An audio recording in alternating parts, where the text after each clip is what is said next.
acta de la sesión 164 especial se da por aprobada por no haber sido objeto de observaciones, y el acta de la sesión número 165 ordinaria se pone a disposición de las y los señores diputados. El señor secretario dará lectura a la cuenta. Gracias, señora presidenta. Hemos recibido un proyecto de ley en origen en moción de los diputados señores Velázquez, don Esteban y Mulet, y de la diputada Sepúlveda, doña Alejandra, que modifica la ley 19.884, orgánica constitucional sobre transparencia, límite y control de gasto electoral, para prohibir los aportes a campañas electorales provenientes de personas naturales o jurídicas de derecho público o privado, con excepción de los que realicen los partidos políticos y el fisco. También hemos recibido un oficio del Senado, mediante el cual se comunica que se ha aprobado en primer trámite constitucional el proyecto de ley iniciado en mensaje con urgencia calificada de suma para implementar adecuadamente el proceso de descentralización. Boletín 13823-06. Esa es toda la cuenta, señora presidenta. Solo comentarle que para los efectos del proyecto en tabla de hoy, también recibimos a las 8 horas dos indicaciones del diputado Andrés Molina, que se suman a las indicaciones que fueron presentadas en sala al proyecto de voto voluntario. Eso es todo, señora presidenta. Gracias, señor secretario. Ofrezco la palabra sobre la cuenta. El señor Rocaful pide la palabra, señora presidenta. Presidenta, muchas gracias, presidenta. Una consulta, si todavía es posible ingresar indicaciones. Perdón, no escuché entrecortado. ¿Ah? Escuché entrecortado, parece que estamos con problemas de señal. Presidenta, muy buenos días. No, la consulta, ¿todavía hay plazo para ingresar nuevas indicaciones o no? Bueno, reglamentariamente siempre hay durante la sesión plazo para ingresar indicaciones, pero ahí hay una discusión que tenemos que dar también, el diputado Rocaful, así que si usted quiere presentarla, por supuesto, preséntalas nomás, está dentro de lo que corresponda. Muy amable, presidenta, muchas gracias. ¿Hay alguna otra solicitud de palabra, Mario? ¿No? Presidenta, no observo solicitudes de palabra en este momento. Ya, se ofrece la palabra entonces respecto a puntos varios. No hay, ya. Tampoco, señora presidenta. Ya, entonces, estimados colegas, bueno, esta sesión de hoy día tiene por objeto, ¿no es cierto?, tratar los boletines que tienen que ver, ¿no es cierto?, con la reforma constitucional de origen en mociones, su primer trámite constitucional y segundo reglamentario, que modifica la Carta Fundamental para restablecer el voto obligatorio en las elecciones populares. Tenemos como invitados, ¿no es cierto?, a don Andrés Tagle, el presidente del Consejo Directivo del CERVEL. Invitamos también, ¿no es cierto?, a la representante residente asistente del PNUD en Chile, la señora Marcela Ríos Tovar, y también en representación de Espacio Público, el señor Javier Sajuria.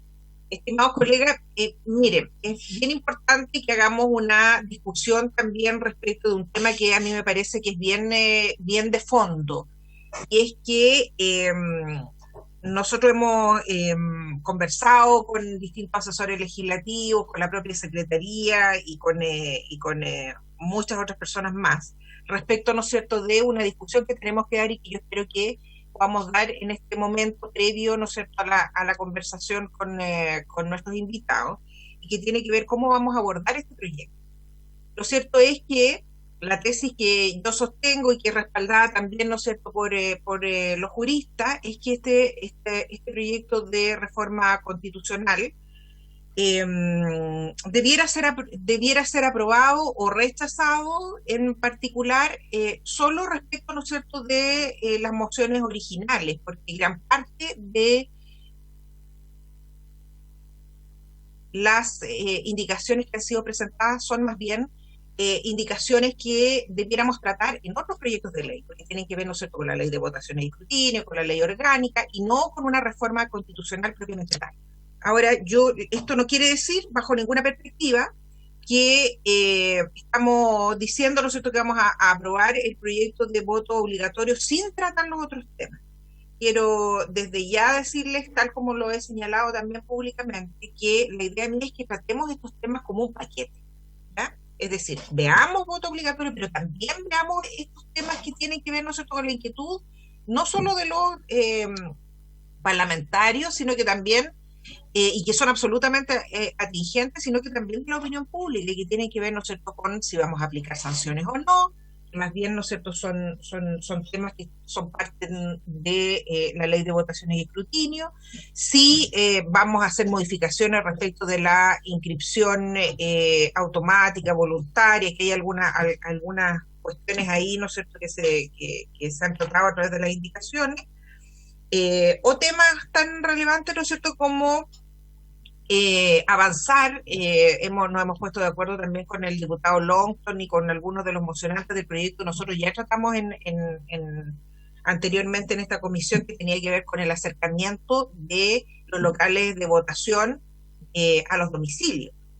Este proyecto nosotros ya lo tratamos acá, y la idea sería, ¿no es cierto?, que tuviésemos una conversación con la Comisión de Gobierno Interior del Senado para que avanzara en su trámite más rápidamente, y el de transporte público.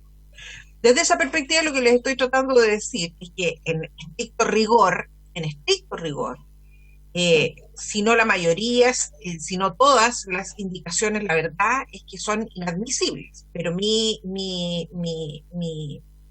postura no es, ¿no es cierto?, solamente llegar a imponer una situación, porque en estas cosas, en estos temas que son tan relevantes para el país, tan importantes para el país, es importante que conversemos esto, que transparentemos y que tratemos de ser súper ágiles en la tramitación, pero también, ¿no es cierto?, con una mirada muy transversal. Entonces, mi propuesta es, insisto, en tratar este proyecto de voto obligatorio, pero paralelamente tratemos los otros temas, pero como debe ser, digamos, a través de mociones parlamentarias, ojalá también, ¿no es cierto?, con respaldo del Ejecutivo, de manera paralela a este proyecto. Es decir, apenas estén, ya hay varias mociones parlamentarias, apenas estén otras que ustedes quieran presentar durante esta semana, partamos con su tramitación. Quisiera escuchar sus posturas, sus opiniones, para que luego demos pie, ¿no es cierto?, a avanzar en el transcurso de la sesión. ¿Alguien quiere solicitar la palabra? ¿Me ofrece la palabra? Presidenta. Diputada Pérez. Sí, secundarla y coincidir con usted en la necesidad de... A ver, durante este periodo hemos tenido que resolver varias dudas respecto de la implementación de un cambio en el sistema político tan importante como es el paso de voto, la vuelta, digamos, del voto voluntario al voto obligatorio. Creo que hay varios temas pendientes de revisar. Creo que van a ser objeto de una ley orgánica constitucional, por cierto, y me preocupa que aceleremos el proceso de discusión respecto a la ley orgánica constitucional, pero coincido con usted en que creo que hay que ir paso a paso también. Creo que es necesario que urgentemente habilitemos esta reforma constitucional para que podamos dar pie a la discusión de ley orgánica constitucional sin más demora. Me preocupa que, sabiendo, digamos, que hay un montón de esferas que resolver todavía, eso retrase la discusión de este proyecto y por tanto no podamos pasar a lo siguiente, cuando entiendo que es voluntad transversal de todos y todas avanzar. Entonces, yo separaría ambas discusiones, entendiendo de que muy probablemente lo que discutamos luego en la regulación respecto a la ley orgánica constitucional esté cruzada por el debate que ya hemos dado aquí, por la historia de la ley en la reforma constitucional que estamos por aprobar, pero también entiendo que son debates en términos legislativos distintos. Entonces, me preocupa solo que una cosa no vaya a retrasar la otra y que no logremos ordenarnos bien y no logremos darle buena respuesta también a la ciudadanía respecto de cuáles son los temas pendientes y cuáles son los tiempos de tramitación. Pero mi mayor preocupación es que esto avance lo antes posible. Gracias, diputada Pérez. ¿Hay alguna otra solicitud de palabra? No, señora presidenta, no se observa solicitud en este momento. Disculpe, pero estoy con unos gatos chicos aquí que se me meten. No, yo tengo el puro de eso. Pero, ya. Entonces, si no hay solicitud de palabra, entonces yo le pido, ¿no es cierto?, a los colegas que demos ese tratamiento respecto del proyecto, y la idea sería, ¿no es cierto?, que pongamos en tabla ya, desde ya, ¿no es cierto?, algunas boletines para dejar tranquilo también no solo a la diputada Pérez, sino que al resto de los parlamentarios, que podemos colocar, por ejemplo, en tabla el boletín 13.105, que modifica la ley de votaciones y escrutinios para sancionar el incumplimiento de la obligación de sufragar, con las excepciones que se indica. Esa moción es de la diputada Joana Pérez. El boletín 13.159, que modifica la ley orgánica sobre sistema de inscripción electoral y servicio electoral para incorporar un procedimiento de desinscripción voluntaria al registro electoral. Al menos eso. Y si es que, por supuesto, ¿no es cierto?, otros parlamentarios de la comisión tienen la voluntad, ¿no es cierto?, de presentar mociones parlamentarias respecto, ¿no es cierto?, de recoger las propias indicaciones que tenían, por supuesto, ¿no es cierto?, que los vamos a poner en tabla también, ¿ya? Así que sería súper relevante, digamos, que quienes han presentado indicaciones, particularmente la diputada Luque, el diputado Molina, puedan traducirlo en proyectos de ley hacia las leyes respectivas, de manera que los podamos empezar a tratar ya, los pongamos en tabla y tengan prioridad. Entonces, señor secretario, vamos a... Dígame nomás. Sí, claro. Aquí el Ejecutivo. Don Max Pavés, mucho gusto en recibirlo, como siempre. Usted sabe que en esta comisión no estamos para ninguna parte, lo recibimos. Gracias, Presidenta. Yo así lo siento también. Como siempre, aquí me acompaña Constanza, jefa de División de Relaciones Políticas. Lo que pasa es que estaba en otra comisión, Presidenta, no alcancé a llegar a la cuenta. Previo a entrar a materia, yo simplemente quería pedirle a nombre del Ejecutivo, dentro de la apretada agenda de la comisión, pero aprovechando de la excelente disposición que la comisión que usted preside ha tenido para los proyectos de perfeccionamiento institucional, que llegamos con el proyecto de ley corta descentralización. No tengo que explicarle a ninguna de las personas que están en este chat, en este Zoom, la importancia de eso. Entonces, además urgenciamos otros proyectos, ¿cierto?, en materia de umbral de voto, que entiendo don Juan Carlos debe haber dado cuenta, pero nos interesa mucho como Ejecutivo pedirle, hacerle un llamado, formar a la comisión para que podamos, en los tiempos que usted permita, quizás agregando alguna sesión o paralelo a la sala, encantado de poder concurrir a la tramitación de ese proyecto, que es muy importante por las razones que ya todos conocemos, ¿no?, la elección de gobernadores, segunda vuelta, y poder perfeccionar el tema de transferencia de competencia. Gracias, Presidenta. Cuente con ello, don Max. Nos vamos a organizar, seguramente vamos a tener que apurar un poquito la causa y vamos a tener que citar algunas sesiones adicionales, pero cuente con ello. Sin duda lo que usted plantea es muy relevante para esta comisión y lo vamos a tratar de poner en tabla lo antes posible también. Señor Presidenta. Don Arturo Lonton, perdón, don Andrés Lonton pide la palabra. Presidenta, muchas gracias. Lo que pasa es que estoy justo en una sesión paralela de Constitución, están dando cuenta de un proyecto en que soy uno de los autores. Presidenta, yo no sé si lo dijo usted o lo dijo alguna diputada o diputado anteriormente, pero yo creo que es prudente el poder avanzar paralelamente, creo que lo dijo usted, con el proyecto que dejamos pendiente la vez anterior en relación a las sanciones o incentivos, o las dos, que podríamos incorporar en la ley orgánica de votaciones, porque incorporarlo en un transitorio en la Constitución de la noche a la mañana me parece que no es conveniente, considerando las no buenas experiencias que hemos tenido respecto a los procedimientos anteriores, sobre todo aquellos con el juzgado de policía local y todas las aprehensiones que hizo en aquella ocasión la Asociación de los Juzgados de Policía Local.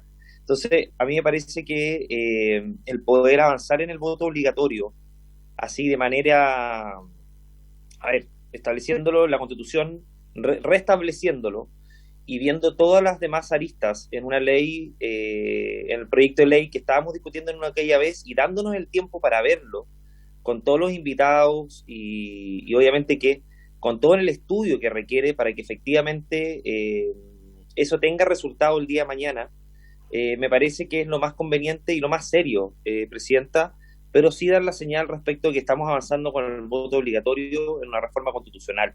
Y de esta forma podemos sacar los dos cosas, obviamente, pero tomándonos el tiempo necesario para avanzar en la segunda patita, que tiene que ver con las sanciones o bien con los incentivos necesarios para efectos de poder incentivar la participación electoral y complementar el voto obligatorio. Eso, Presidenta, me parece que es lo más ordenado, además, y de esa manera podemos sacar ambas cosas, obviamente una más rápido que la otra, que esta vez que tiene que ver también con una señal importante, que es el restablecimiento del voto obligatorio en la Constitución. Eso, Presidenta.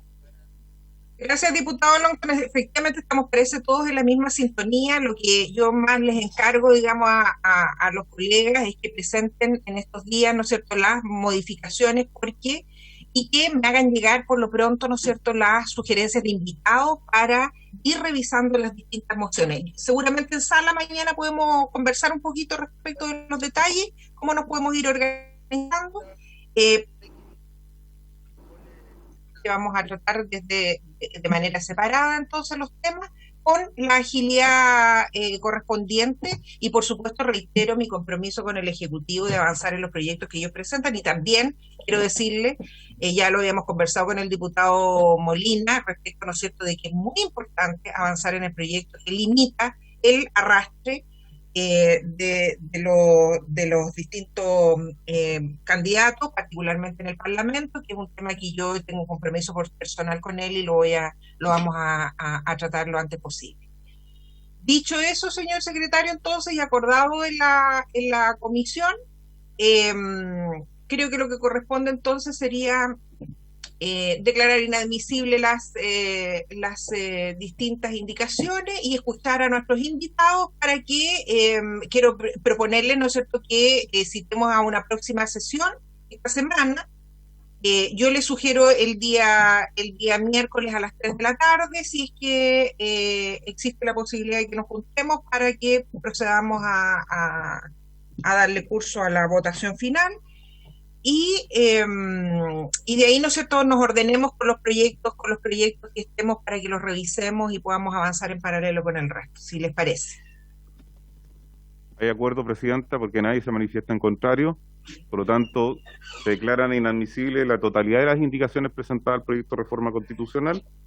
Se votará esta el día miércoles a las 15 horas, como usted ha señalado, cuestión que se señalará precisamente en la citación de ese día. Gracias, Presidenta, y están los invitados del día de hoy ya presentes para que usted le otorgue la palabra en el orden que considere. Ok, entonces démosle la palabra a la señora Marcela Ríos, luego vamos a tener el espacio de don Andrés Tagle y finalmente espacio público a través del señor Sajuria. Les vamos a otorgar, yo creo que alcanzarán con 10-15 minutos, ¿no es cierto? Sí, ok. Perfecto. Super. Vamos, estimada Marcela. Bueno, Presidenta, ¿puedo compartir pantalla para compartir una presentación? Quiero primero que nada agradecer por su intermedio, Presidenta, la invitación y felicitar a la Comisión por esta discusión y por el ánimo de abordar este tema de manera más integral.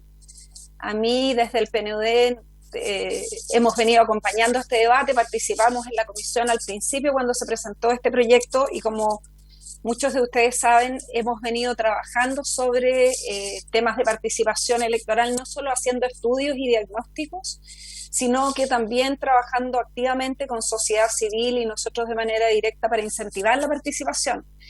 Hemos impulsado campañas de incentivo a la participación a través de la radio, a través de las redes sociales. Lo hicimos en el 2017, antes de la elección, con un conjunto amplio de colaboraciones de sociedad civil y lo hemos vuelto a hacer, lo hicimos para el plebiscito y lo volvimos a hacer ahora.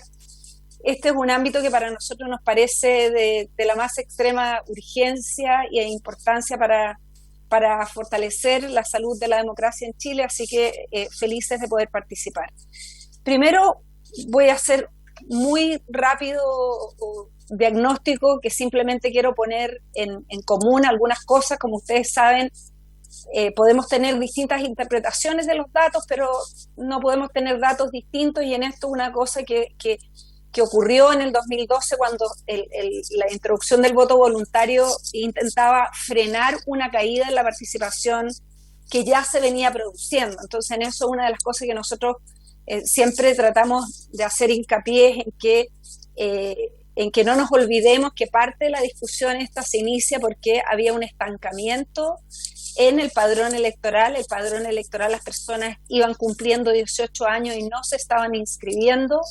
Teníamos un padrón extremadamente envejecido porque los jóvenes que iban cumpliendo 18 años no se incorporaban al padrón con el sistema que teníamos de requisito de ir a registrarse y voto voluntario después. Y sobre esto se ha hablado mucho, pero claramente era la peor mezcla, digamos, ¿no? Porque no habían incentivos para inscribirse y una vez que uno estaba inscrito o inscrita, era obligatorio con sanción. Por lo tanto, había totalmente un desincentivo para inscribirse. Lo que ocurre con la inscripción del voto voluntario es que efectivamente no solo no logra lo que se esperaba, que era frenar la caída y quizás incorporar, por ejemplo, a sectores jóvenes, sino que se produce una caída en la participación, tanto en términos de porcentaje, y en esto hay mucho debate que decir, bueno, pero es que antes era sobre el padrón, pero de la manera que lo midamos, se produce una caída en números absolutos. En algunas de las elecciones se llegó a menos de 5 millones, 4 millones y tanto de electores. El promedio venía siendo alrededor de 7 millones, 6 millones y tanto. Pero en términos, digamos, desde el 2012 en adelante, todos sabemos que respecto al porcentaje, la única vez que se ha logrado superar levemente la participación por sobre el 50% fue para el plebiscito, y esta tendencia, por lo tanto, a la baja se ha mantenido. Un dato respecto del tema etario, y me imagino que Andrés Tagle podrá complementar esto o profundizarlo, pero una de las cosas que habíamos visto desde el 2012, nosotros publicamos en el 2017 un informe específico en materia de participación electoral y un diagnóstico sobre la participación electoral, y veíamos que es muy importante para entender el por qué, dónde está la participación y dónde está el abstencionismo, que tengamos claro que acá no es un fenómeno homogéneo en toda la sociedad. Como sabemos, los jóvenes eran los que tenían los niveles más bajos de participación. Esto es una tendencia que se revirtió en el plebiscito del 2020, en octubre del 2020, donde los jóvenes tuvieron niveles de participación muchísimo más altos y cayó la participación en los sectores de mayores de 50 años, que han tendido a ser como los electores más consistentes, más persistentes, ¿no? También relevar que tenemos diferencias muy marcadas en materia de participación electoral cuando comparamos entre las regiones. En la última década, en el norte grande en particular, los niveles de participación se han mantenido extremadamente bajos, por debajo del promedio del país, siendo Arica, Tarapacá, Antofagasta las regiones donde menos votan los ciudadanos y ciudadanas, y en el centro sur donde se votaba más. Esto es algo que se anduvo revirtiendo un poco en el plebiscito, donde tuvimos diferencias importantes, y ahora en la reciente elección de mayo, sin embargo, un poco se vuelve a la tendencia más estable, digamos, de niveles de participación. Preocupa en particular en la Araucanía. En la Araucanía hubo una baja de participación de 8 puntos para el plebiscito, y para las elecciones de mayo cayó en otros 4 puntos. O sea, era una región donde había mucha participación, y en los últimos 6 meses, 10 meses ha caído 12 puntos porcentuales, lo que es una caída muy abrupta, digamos, muy grande. Ahora, como todos sabemos, esto es en el contexto de la pandemia, pero nosotros queremos hacer hincapié. Estos son datos del 2019, pero acá, revisando la información mundial, esto no ha bajado significativamente. Yo siempre me gusta hacer hincapié en que esto no es producto del voto voluntario, y eso quiero ser majadera con la insistencia que los promedios de participación en Chile están por debajo del promedio mundial, que está cerca del 64, hoy día está 64,5 más o menos el promedio mundial. El promedio de la OECD está por sobre el 60%, el promedio de América Latina está más cerca del 70%. Los países con voto voluntario, como vamos a ver, también tienen niveles de participación por sobre del 60%. Por lo tanto, estar alrededor del 50% está fuera de todos los rangos, digamos, fuera de todos los rangos. No es algo habitual, no es un síntoma de modernización, de que las personas tienen todas sus necesidades cumplidas y por eso no se preocupan por la política, no es producto del cambio a voto voluntario. Hay varios otros países que pasaron de voto obligatorio a voto voluntario. Chile es el que tiene la caída más abrupta de todos a nivel mundial, cayó en 17 puntos de una elección a otra. O sea, tenemos un problema que tiene que ver con el funcionamiento de nuestra democracia y que nosotros consideramos que ya se ha transformado en una característica estructural, y una de las cosas que queremos plantear, digamos, y que hemos venido planteando, que lamentablemente nos acordamos de esto solo un ratito después de las elecciones y después nos olvidamos de nuevo, ¿no? Y nadie se acuerda, y los análisis políticos, por ejemplo, se hacen a partir de la participación, extrapolando las preferencias de los ciudadanos como que se hubiera votado el 90%, y nos olvidamos de qué es lo que está pasando con esa mitad de la población que no está activamente involucrada en la política. Entonces esto no es un dato, digamos, no es un tema solo, digamos, del voto voluntario. Lo segundo, y las razones que nosotros hemos encontrado, nosotros publicamos el año pasado el informe de auditoría de la democracia, hicimos un monitoreo de 10 años, hay otros estudios que son similares, que muestran tendencias similares, y en general uno de los factores más estructurales tiene que ver con una suerte de crisis de representación, con la baja confianza en las instituciones, con una sensación por parte de los ciudadanos y ciudadanas de desesperanza aprendida en la política, ¿no? Esta idea de que da lo mismo si voy o no a votar porque no va a cambiar si yo, digamos, expreso mi opinión. Y este es un estudio que nosotros hicimos en 10 años, entre el 2008 y el 2018, y como les digo, hay otros estudios que ratifican, o sea, la razón número uno es porque la política no me interesa. O sea, no son temas formales, procedimentales, sino que un tema más de fondo. Sin embargo, ha venido cambiando también esto en una década. Nosotros, la última medición que hicimos fue el 2018, y ha venido disminuyendo el apoyo al voto voluntario. Cuando esto fue introducido tenía prácticamente el 80% de apoyo. Estas son encuestas cara a cara que hemos hecho nosotros desde el PNUD, y lo que ha ocurrido es que ha ido aumentando el apoyo para el voto obligatorio, producto, digamos, de que hay una percepción, digamos, que no está teniendo un efecto.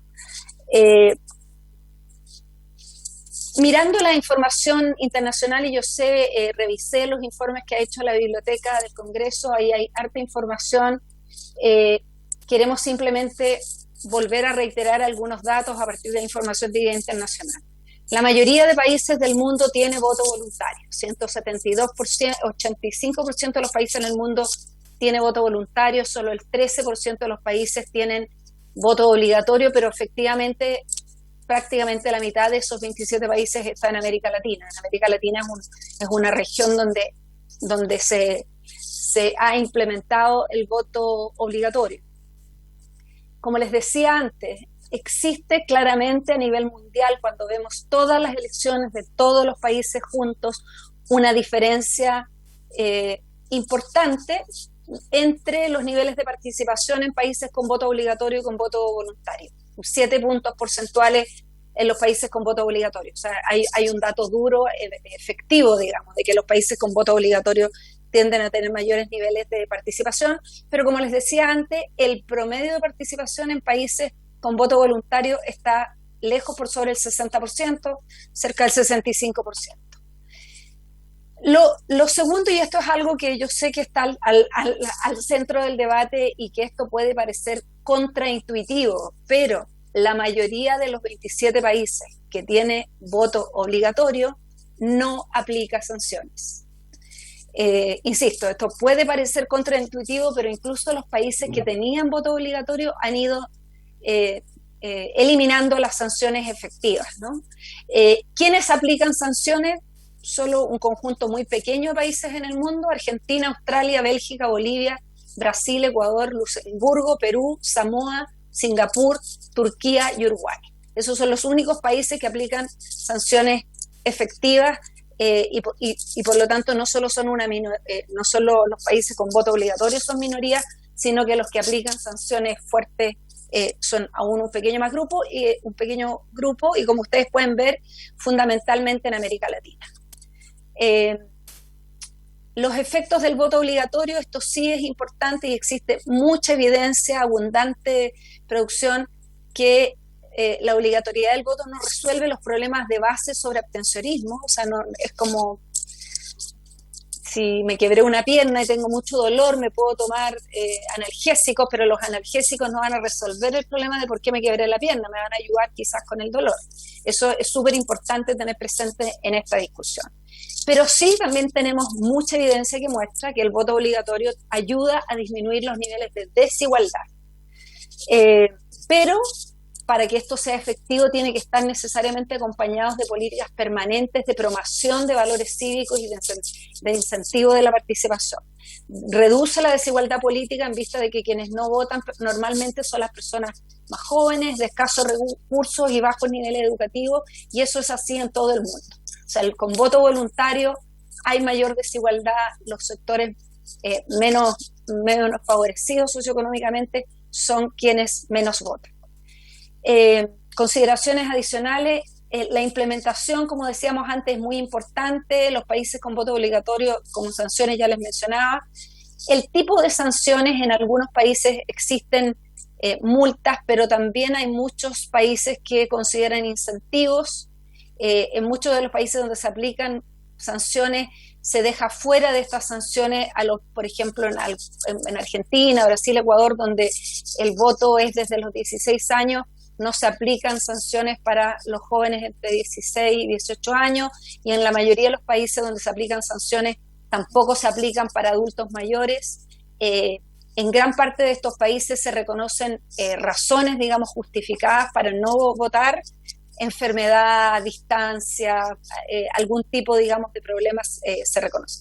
También muchos países, y en particular en América Latina, hay casos interesantes que aplican incentivos, ¿no? Colombia tiene una larga lista de incentivos, en Perú también, como por ejemplo beneficios para postular a becas, disminución de los aranceles en las universidades públicas, eliminación de cobros, por ejemplo, para hacer trámites públicos, exigencia del carnet de votación para presentarse a un subsidio, a postulaciones. En Perú prácticamente cualquier trámite se pide el carnet de votación al día, que entonces no son sanciones, pero sí son incentivos importantes, digamos, muy fuertes, porque en gran mayoría de los ciudadanos y ciudadanas requiere interactuar con el Estado. Y uno de los problemas que la literatura plantea que tienen las sanciones,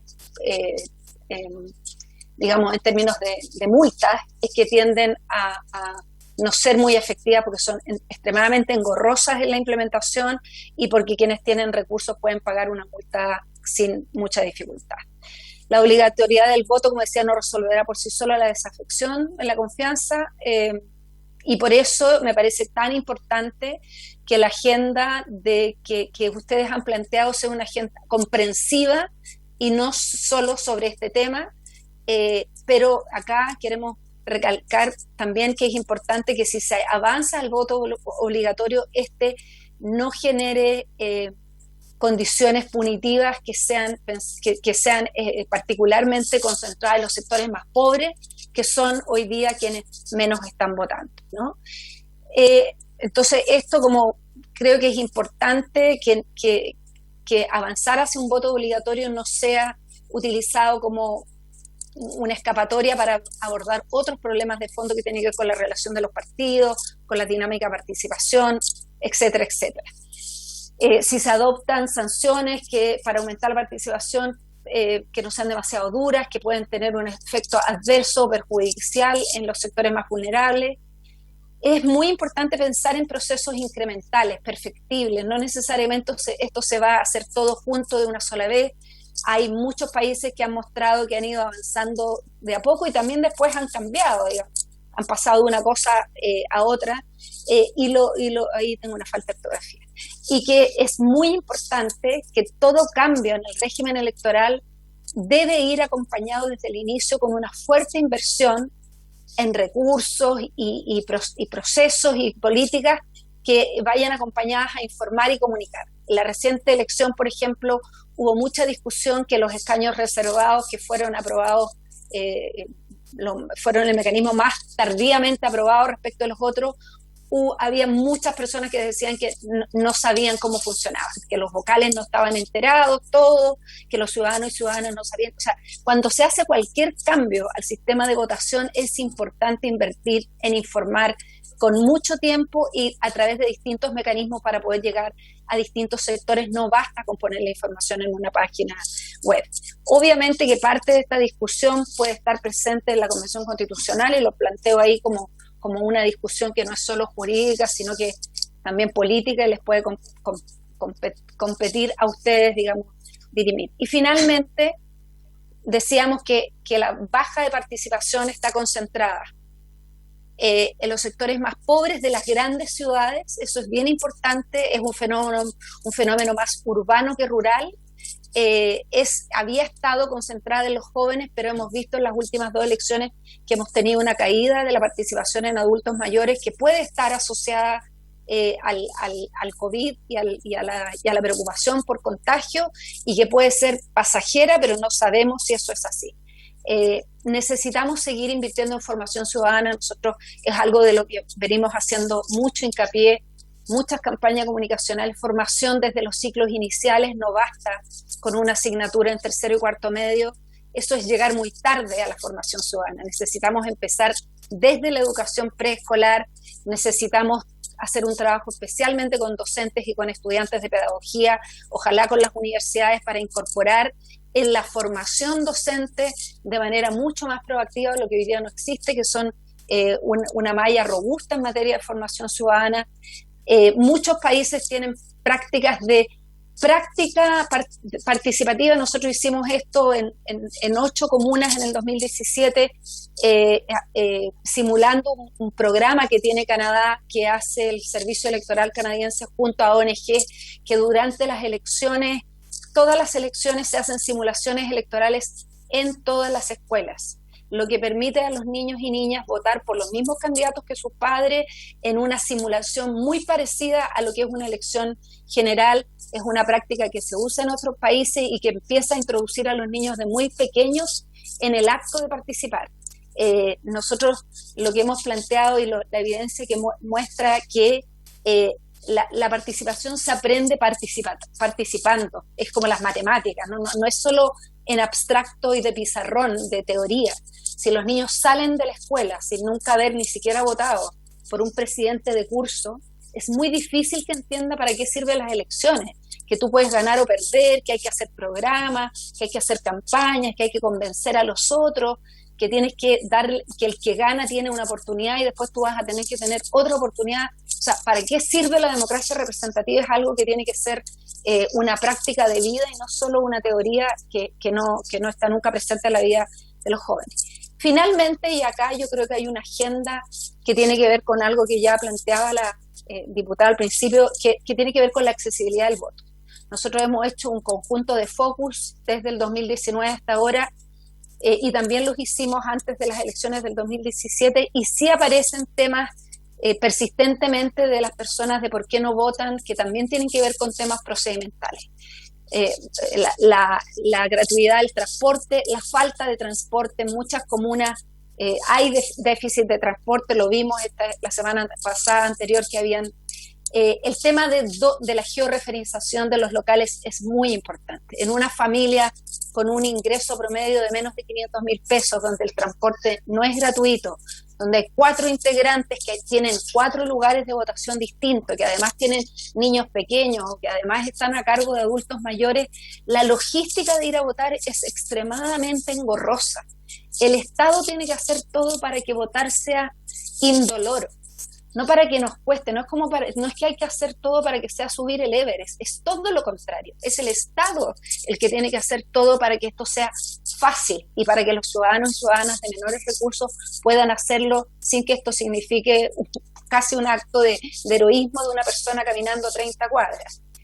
Hay que pensar en accesibilidad a las personas en situación de discapacidad, con movilidad reducida, personas de tercera edad, las escaleras, el tamaño de las letras, las personas con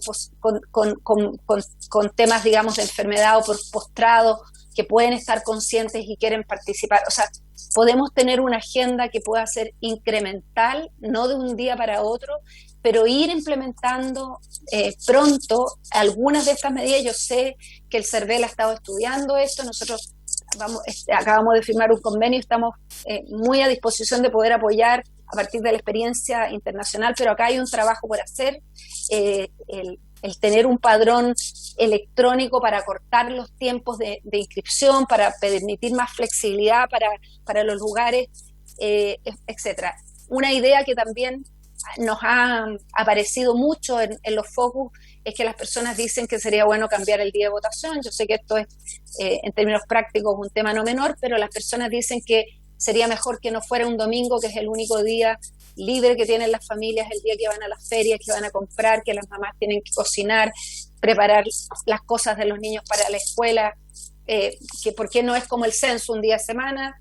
También hay países que envían información personalizada por correo. Yo creo que la pandemia nos ha dejado en evidencia, tanto para el retiro del 10% como para la postulación a los bonos y aportes del Estado, que hay una parte muy importante de la población que no tiene accesibilidad a Internet porque no confía en ella, porque no sabe, porque no tiene los instrumentos, porque no tiene el tiempo.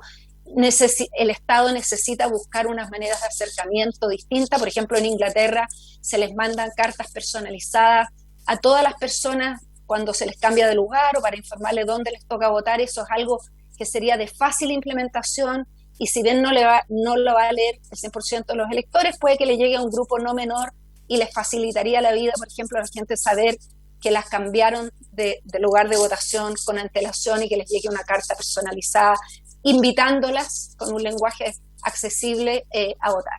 Y también la votación anticipada es algo que se debe analizar y que ha surtido efecto en varios países para poder acercar el voto.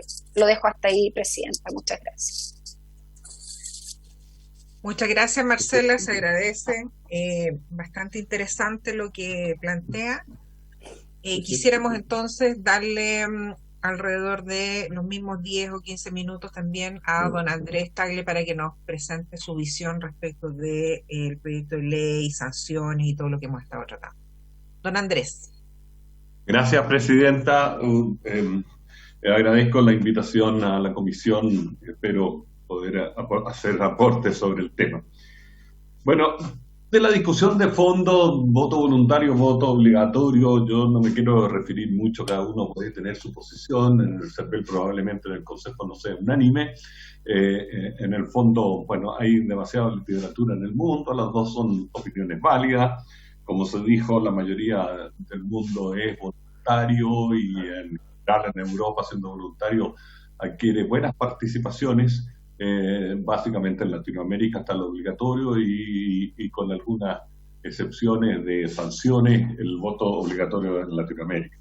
Yo más bien prefiero irme a cosas prácticas y técnicas que creo que puedan iluminar en su decisión a la comisión. Lo primero es nuestro padrón electoral, ¿ya? Bueno, la inscripción automática significó inscribir a 5 millones de jóvenes. ¿Ya? 5 millones de jóvenes que antes no estaban inscritos y cuando llegaba la hora de la elección, aunque quisieran, no podían votar.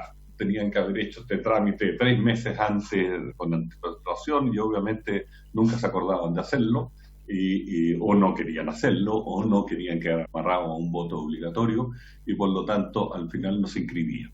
Con la inscripción automática el padrón subió sustancialmente en estos 500, o sea, en estos 5 millones de jóvenes que quedaron con la posibilidad de ir a votar en la medida que sean motivados. Y hemos visto situaciones que los motivan, como por ejemplo el plebiscito, no hay duda que fue una elección que los motivó fuertemente y que concurrieron a votar en mayor proporción de lo que le hacían en elecciones presidenciales anteriores, ¿ya?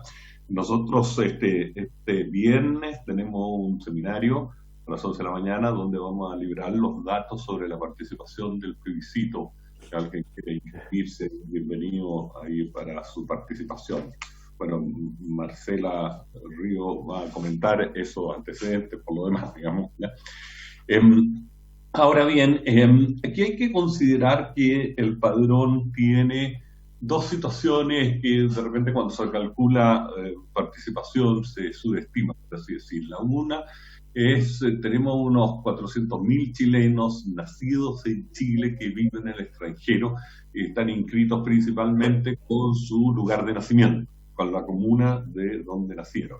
Esto es porque son chilenos, porque tienen derecho a voto en Chile, podría si vienen para acá votar, pero en general nunca vienen, etcétera. De esto, la cifra en general se hablaba de 500.000, pero yo la reduzco a 400.000 porque se abrió la posibilidad, ¿no es cierto?, hace unos pocos años de votar en el extranjero, y aproximadamente un poco más de 50.000 de ellos se han inscrito para votar desde el extranjero, registrando un domicilio en el extranjero, y bueno, como el que la mitad está votando.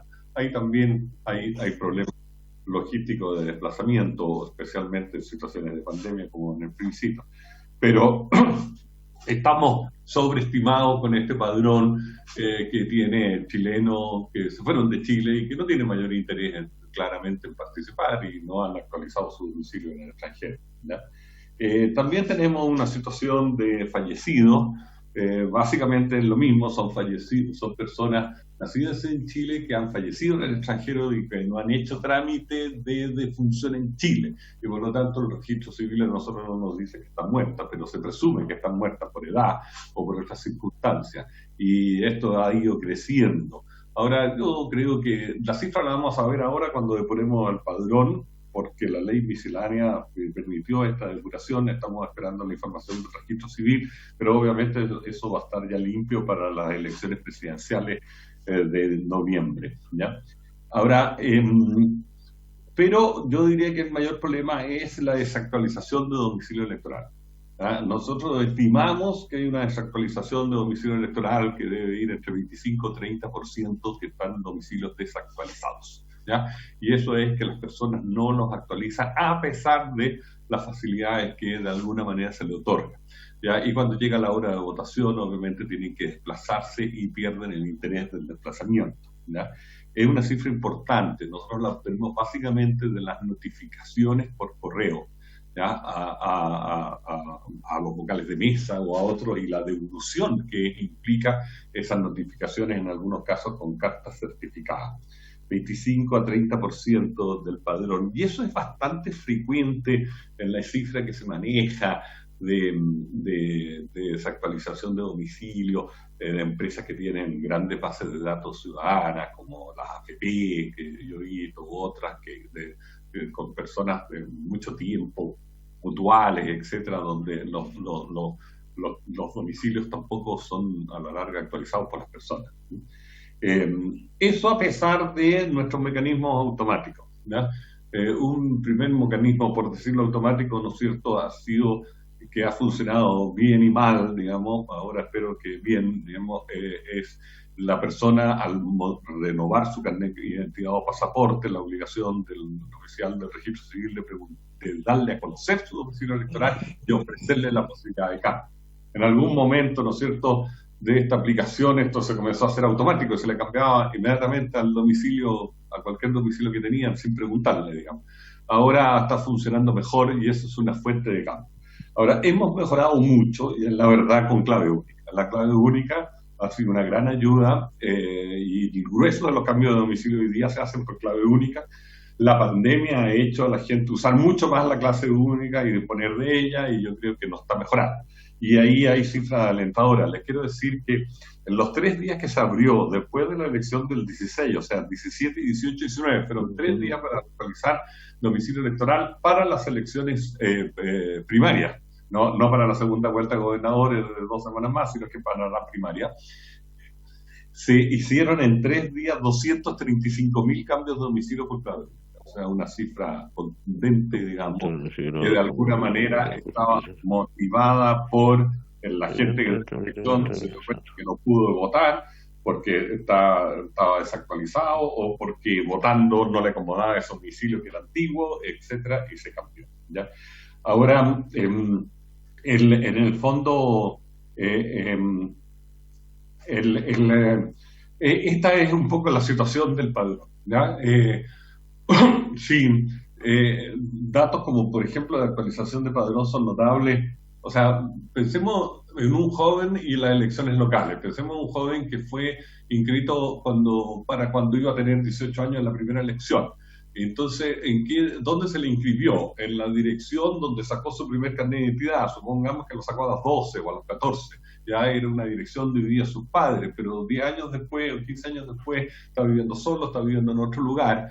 Entonces, ¿qué incentivo va a tener un joven, por ejemplo, que en ese momento está viviendo en San Joaquín, de ir a votar en una elección municipal a Huachuraba, donde nació, donde sacó su primer carnet de identidad, porque ahí vivían sus padres? Probablemente ninguno, ¿ya? No conoce al alcalde, no conoce, etcétera. Y si uno compara, esto se da, y esto explica gran parte de la desafección con las elecciones municipales, que son las que menos participación tienen. Porque básicamente el interés de ir a votar por personas que yo no conozco, que no me interesan, etcétera, y se produce un contrasentido, que si bien las autoridades locales como alcaldes son las que están más cerca de la población, en teoría, o lo que dice la ciencia política, digamos, hoy día esa cercanía es más directa, resulta que ahí se produce este distanciamiento. Y yo creo que la causa básicamente es la que estoy explicando, que es más bien del origen de los datos, etcétera. Entonces tenemos que tener en cuenta en la mantención del domicilio electoral. Un caso bien notable es la Antártida. La Antártida tiene como unas 375 personas inscritas, ¿ya? Y obviamente no hay 375 personas en la Antártida chilena, digamos, ¿ya? En las bases de la Antártida. Y la razón es que cuando fueron destinados para allá, todos hicieron el cambio para poder votar en la Antártida, que tenía toda una simbología, ¿no es cierto?, de hacer patria votando desde la Antártida. Pero después se fueron redestinados a cualquier lugar de Chile y ya mantuvieron su domicilio en la Antártida y siguen en la Antártida por años, digamos, ¿ya? Y cuando les toca votar, obviamente no van a ir a la Antártida a votar y son personas que se quedan sin votar, ¿ya? Esto es muy importante tenerlo en cuenta. Ahora, yo quisiera entrar, si bien entiendo que es materia de la ley orgánica, obviamente el cambiar a un voto obligatorio, el tema de la sanción pasa a ser muy importante, digamos, como comentarlo, ¿ya? Porque a la larga hacer el camino de vuelta sin sanción, en mi opinión, es lo mismo que no hacer nada. Ya no es lo mismo haber tenido un voto obligatorio y una costumbre y haber pasado, o sea, y que haber tenido voluntario, digamos, o implementar nuevamente el voluntario, porque lo primero que va a preguntar todo el mundo, bueno, ¿y hay sanción? Y si la respuesta es no hay sanción, bueno, todo el mundo va a decir, bueno, esto es lo mismo que antes, digamos, y no necesariamente va a afectar su cambio de conducta, ¿ya? En mi opinión, va a seguir actuando de la misma forma, ¿ya? Como se ha dicho aquí, nosotros tenemos dos, o sea, cuando vemos en Latinoamérica, que es donde está el voto voluntario concentrado, de acuerdo a lo que dijo Marcela, digamos, hay como tres grupos de países. Los pocos que tenemos voto voluntario, ¿no es cierto?, con Colombia, Salvador, Guatemala, Nicaragua, Puerto Rico y Venezuela, donde nuestra participación es de las menores, por así decirlo. Ya, los que tienen un voto obligatorio sin sanciones, Costa Rica, Honduras, México, Panamá, Paraguay, ¿ya? Que no tienen mejores cifras de participación, pero no muy superiores al grupo anterior en general. Y por último está el grupo que tiene sanciones obligatorias y que se aplican fuertemente, ¿ya? Ahora ahí es bien importante comentar algo sobre lo que era nuestra experiencia de sanciones antes del año 2013, ¿ya? O 2012, que se hizo el voto voluntario. Estas eran unas sanciones que nunca se aplicaron. O sea, entre el principio del 88 y el 2012 las sanciones nunca se aplicaron. Aquí se les mandaban unas nóminas a los jueces de policía local para que notificaran a una parte importante de los electores, y el resultado era que en definitiva los juzgados de policía local no tenían tiempo, no tenían los recursos para mandar las notificaciones, no tenían tiempo, gente y básicamente recursos. Y al final no mandaban las notificaciones y acumulaban en una bodega los listados que se le había mandado, los listados computacionales que le había mandado el CERVEL, digamos, y ahí quedaba, etcétera. Yo creo que nunca se pasó una sanción en Chile por esa razón. Y en general cada cierto tiempo se hicieron leyes de amnistía, digamos, en esta materia, ¿ya? y era un procedimiento que de alguna manera se ha repetido en la ley, en la Constitución para el plebiscito de salida, con una multa parecida entre media y 3 UF. Es bien absurdo que exista ese rango. 3 UF es una multa muy dura, ya son 153.000 pesos, y el rango es, bueno, ¿qué distingue si votó o no votó, no causa, o tiene causas justificadas o no las tiene como para establecer un rango? Y segundo, la notificación. Todo esto muere en un procedimiento de juzgado policial local que hay que notificar a la persona. ¿Qué sentido tiene notificar a la persona si la persona sabe que no votó? ¿Ya? O sea, no es un dato que no votó, ¿ya? Es un dato bastante confiable en los registros. O sea, nosotros incluso lo que hacemos con todos los padrones electorales, vemos por firma las personas que firmó, y hay una pistolita que detecta un código de barras con todos los datos del elector. En base a esos datos hacemos, ¿no es cierto?, las estadísticas de la participación, que Marcela va a comentar este viernes, digamos, ¿ya? Y en el fondo tenemos una información muy confiable de lo que nos votaron.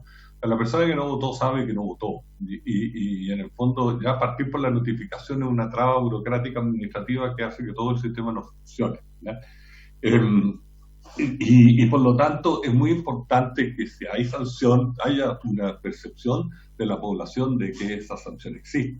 Estos países que las tienen participaciones en torno al 80% y sobre el 80%, ¿ya? Por lo tanto, si eso es lo que buscamos, ese debería ser el mecanismo, ¿ya? Y yo estoy pensando más bien en el mecanismo automático, que en el fondo la persona tenga primero un espacio de tiempo, unos 2 meses, para o justificarse ante una entidad, que podría ser el juzgado policial local, o eventualmente podría ser el CERVEL, digamos, con los documentos que demuestran su certificación médica, su distancia, etcétera, ¿ya? Ahora, eso también es toda una burocracia.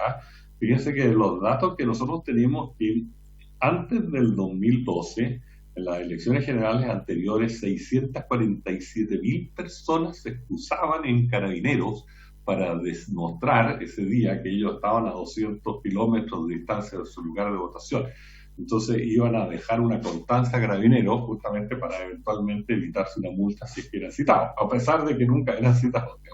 Entonces, lo que tienen muchos de estos países es simplemente un periodo para la persona justifique su ausencia o pague la multa, y después una sanción automática, que si no lo ha hecho, que le impide, lo deja en un registro que le impide una serie de cosas. Un peruano que no ha votado no puede salir del país, por ejemplo, ¿ya? Si llega al aeropuerto, su DNI está registrado, señor, usted tiene prohibición de salir del país porque no ha pagado la multa. Hubo otra serie de trámites, que no puede sacar licencia, no puede renovar patente, no puede hacer una serie de cosas, de tal forma que en esos países han transformado la multa en algo automático. Cuando uno conversa, yo tengo mucho que ver con Perú por razones profesionales, y inmediatamente un peruano te dice, si yo no voto, tengo que ir a pagar la multa, ¿ya? Porque si no, lo único que voy a tener es problemas, y lo que hacen es ir a pagar a ellos voluntariamente la multa. Entonces ahí la cosa funciona. Si nosotros vamos a establecer sanciones, deberíamos hacer ese tipo de mecanismos y no estos mecanismos que no nos funcionaron en el pasado de juzgado de policía local, que lo único que hacemos es recargarlo de trabajo sin ningún recurso y sin plata, etc. Ahora, yo estoy bastante de acuerdo en acercar, o sea, yo creo que también las multas deberían tener más bien variación en la medida que la persona se repite. Y también deberíamos aceptar la excusa de la distancia con el domicilio una vez, por ejemplo, no repetirse varias veces, porque al final es un problema que la persona no ha actualizado su domicilio electoral, y por lo tanto también eso debería ser una causal de sanción, en mi opinión, ¿ya? O sea, tiene que mantenerlo actualizado, si bien tiene un amplio abanico de domicilios electorales, donde trabaja, donde estudia, donde vive permanentemente, y también eventualmente una segunda vivienda con vínculo de propiedad. A la larga, si no vota y no actualiza su domicilio, también debería ser un motivo de sanción. Y por último, bueno, yo quisiera referirme a lo que se ha dicho de la georreferenciación y acercar la persona al local de votación. En el CERVEL somos partidarios de ese procedimiento, ¿ya? De hecho, en algún momento repartimos, hicimos ese proyecto, lo tiene el gobierno, ¿ya? Lo tiene el Parlamento también, cuando mandamos nosotros una evaluación de todas las legislaciones anteriores y del proceso electoral de 2016-2017, esta reforma iba sugerida e incluso casi con texto legal. Es una reforma un poco diferente del proyecto del diputado Longton, ya, porque aquí hay que romper la mesa de votación. Aquí hay que entender que hoy día el sistema asigna a las personas a una mesa y la mesa al local. Y esa mesa puede tener personas de distintas partes de la circunscripción electoral que el territorio. Entonces aquí hay que romper la mesa, ¿ya? Ahora, yo no veo problemas que se dicen con eso, básicamente porque el nivel de consulta de datos que recibe el CERVEL para cada elección son pero muchos millones de personas, más de 3 o 4 veces los que votan. Por consiguiente, esa facilidad es tan enorme y se puede bajar hasta celulares y es tan usada por los electores que yo no veo problemas de que las personas se están informando por esa vía. Nadie se acuerda ya de la mesa. La persona consulta cuál es su mesa o dónde está su local de votación en la página web del CERVEL, incluso están consultando los candidatos.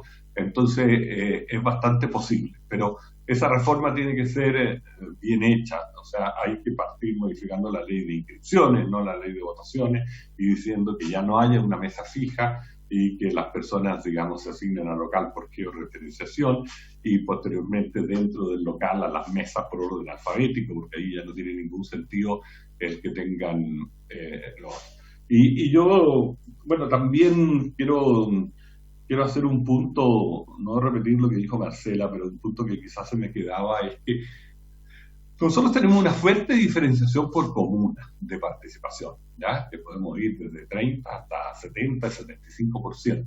Y esa tiene mucha incidencia en nivel de ingreso y nivel educacional, que en mi opinión van de la mano. Entonces, cuando uno ve Vitacura sobre 70% de participación y ve La Pintana con 30%, obviamente el factor socioeconómico educacional es una cosa que afecta. Y eso uno explica que estas comunas del barrio alto con voto voluntario tengan comportamiento europeo, por así decirlo, cerca del voto voluntario de Europa, digamos, y no así las comunas, digamos, con menor nivel educacional o ingreso, que yo creo que es un fenómeno que tiene la misma causa, ¿no es cierto? ¿Ya? Y por lo tanto, ojo con eso, que el incremento, el nivel de desarrollo debería aumentar la participación fuertemente, ¿ya? Y por último,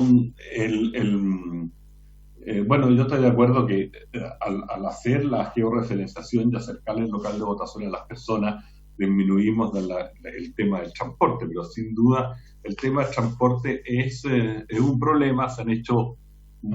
Se suelen hacer en Chile grandes esfuerzos en localidades rurales que quedan muy distantes de los centros de votación y que no tienen normalmente movilización, y ahí se pone movilizaciones gratuitas, que se financian en el fondo con el Santiago de las regiones, por así decirlo. Yo no sé qué nombre tiene, pero ese para mí es como un nombre.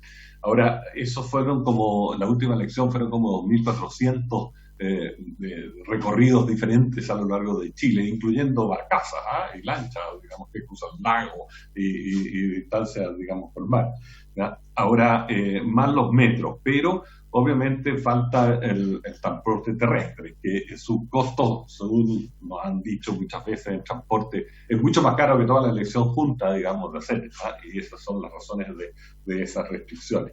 Pero sin duda es un tema también, ¿verdad? Ir a votar, y pagar el transporte y versus tener la amenaza en el futuro de una multa va a ser una cosa un poco cuesta arriba, sin duda. Eso es lo que yo puedo aportarle, señora presidenta. Muchas gracias por la oportunidad. Muchas gracias. Se le agradece, don Andrés, muchas gracias, bien interesante también, ¿no es cierto?, varios de sus aportes. Finalmente, queremos darle también entre 10 y 15 minutos también a espacio público, a través de don Javier Zajuria, para luego, ojalá nos podamos limitar a unos 10 minutos para que después los parlamentarios puedan hacer las consultas y preguntas que tienen en carpeta. Don Javier Zajuria. Muchas gracias, señor presidente, por su intermedio, al resto de los y las honorables presentes y por la invitación. Voy a compartir una breve presentación sobre la opinión de Espacio Público sobre el proyecto. Me han pedido que presente la opinión institucional, así que espero poder hacerlo de forma más o menos clara. En primer lugar, y en vista de que he tenido la oportunidad de escuchar las presentaciones de quienes me antecedieron, y trataré de no repetirme para asegurar que el tiempo de discusión sea el adecuado, simplemente quiero recalcar algunos puntos esenciales sobre la discusión de voto obligatorio a nivel comparado. El primero es que es cierto efectivamente, y aquí se ha dicho bastante, que el voto obligatorio está asociado a mayor participación electoral.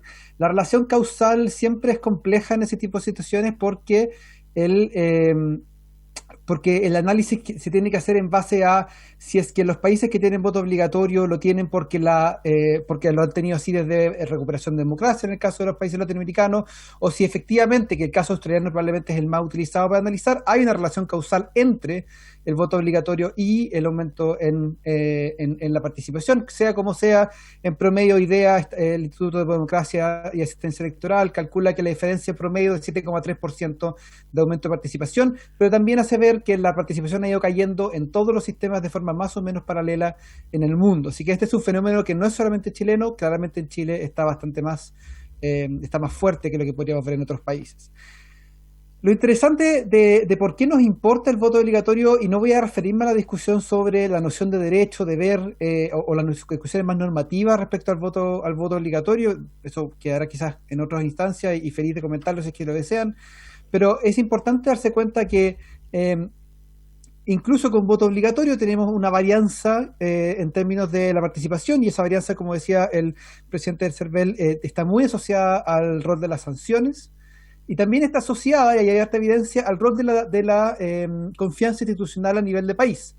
El nivel de confianza en las elecciones, que en Chile ha solido ser alto, y Chile sí es una especie de observación que se escapa de la norma, está asociada al nivel de participación. Uruguay es parte del país latinoamericano con mayor tasa de confianza institucional y de confianza en las elecciones, también tienen las tasas más altas de participación, y así nosotros vemos que eso se correlaciona bastante bien. Chile, de nuevo, se comporta fuera de las escalas tradicionales, lo que hace más interesante el trabajo.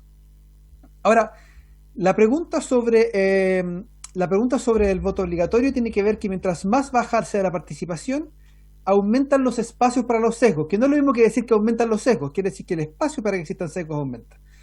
O los sesgos se pueden hacer más altos. De nuevo, el presidente CERVEL hacía el análisis respecto a nivel de comuna.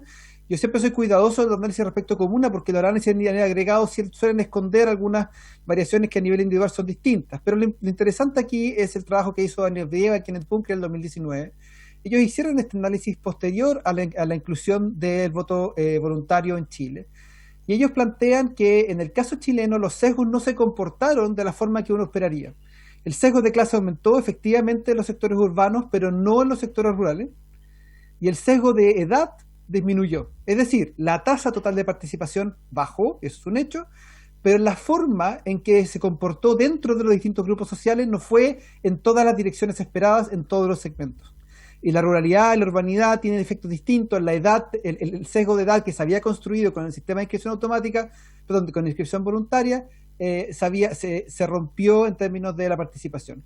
¿Esto por qué es interesante? Porque lo que ellos plantean, los autores de este trabajo, es que lo importante es entender el proceso en comparación con el sistema anterior. O sea, en el caso chileno, como teníamos un sistema de inscripción voluntaria y voto obligatorio, el sesgo ya estaba incorporado en el sistema, o gran parte del sesgo ya estaba incorporado en el sistema. Entonces, la introducción del voto voluntario, si bien redujo la participación de forma significativa, no introdujo los mismos sesgos, sino que los sesgos operaron de otra forma. ¿Por qué eso es interesante hacia adelante? Porque, por ejemplo, una de las indicaciones que está en discusión es una indicación respecto a reinstaurar la inscripción voluntaria, y quizás valga la pena cuestionarse esa indicación, porque si el objetivo es aumentar la participación y reducir los sesgos, probablemente la inscripción voluntaria iría en una dirección contraria. En ese sentido, la inscripción automática como el escenario por defecto pareciera ser más razonable.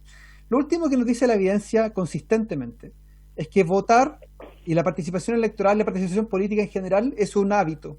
Y es un hábito que empieza con socialización temprana. Marcela Río, representante del PNUD, lo explicaba de forma bastante magistral cuando contaba sobre la experiencia canadiense. Hay experiencia en otros países del mundo sobre el mismo tema. La experiencia de la política y del proceso eleccionario a temprana edad está altamente correlacionado con la participación en todo el ciclo de vida. El problema chileno en muchos casos se dio que con el proceso de inscripción automática las generaciones más jóvenes fueron quedando fuera de ese proceso, y es probable, y esto es una proyección, que el voto obligatorio va a tener un lastre generacional que no se va a resolver inmediatamente con la implementación del voto obligatorio, sino que va a demorar años en que ese hábito se vaya construyendo en la sociedad, incluso si es que no consideramos medidas de educación o otro tipo de plataformas para poder mejorar la participación social. Sobre los boletines en cuestión, me gustaría comentar algunos temas que voy a hacer bastante breve porque, como les comenté al principio, ya han sido bastante mencionados por quienes me antecedieron. La primera pregunta es qué se pretende solucionar y cómo se quiere solucionar. A partir de los preámbulos de ambos boletines, uno podría observar que hay una pregunta sobre la participación, sobre los sesgos que esto genera, particularmente el sesgo socioeconómico y de edad, y cómo eso podría afectar la legitimidad y la permanencia del sistema político.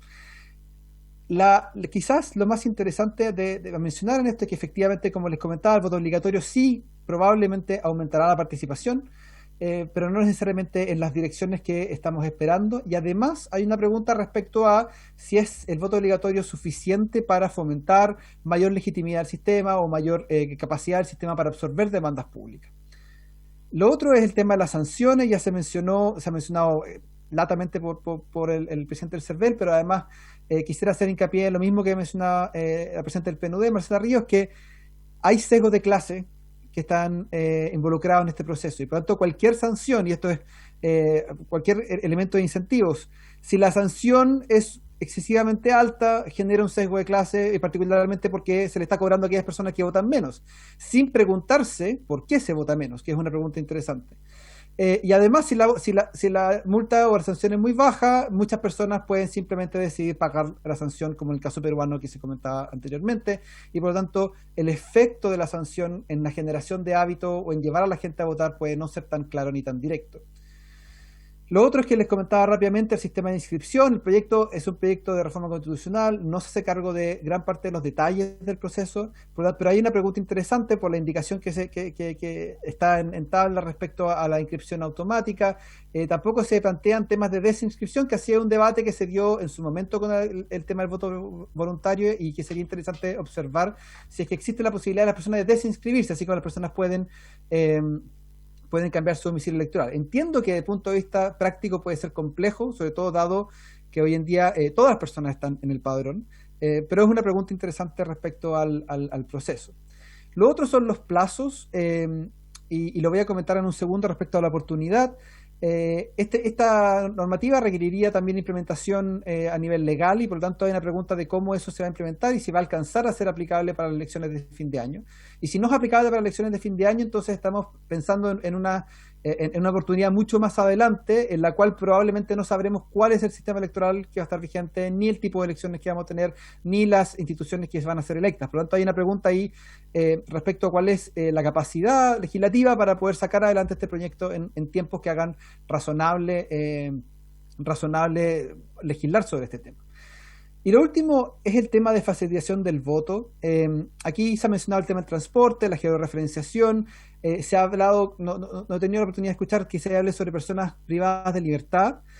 ¿Cómo se va a obligar a las personas privadas de libertad a participar? ¿Se les va a ignorar en el sentido de que se les va a quitar la posibilidad y por lo tanto se les va a quitar la obligación?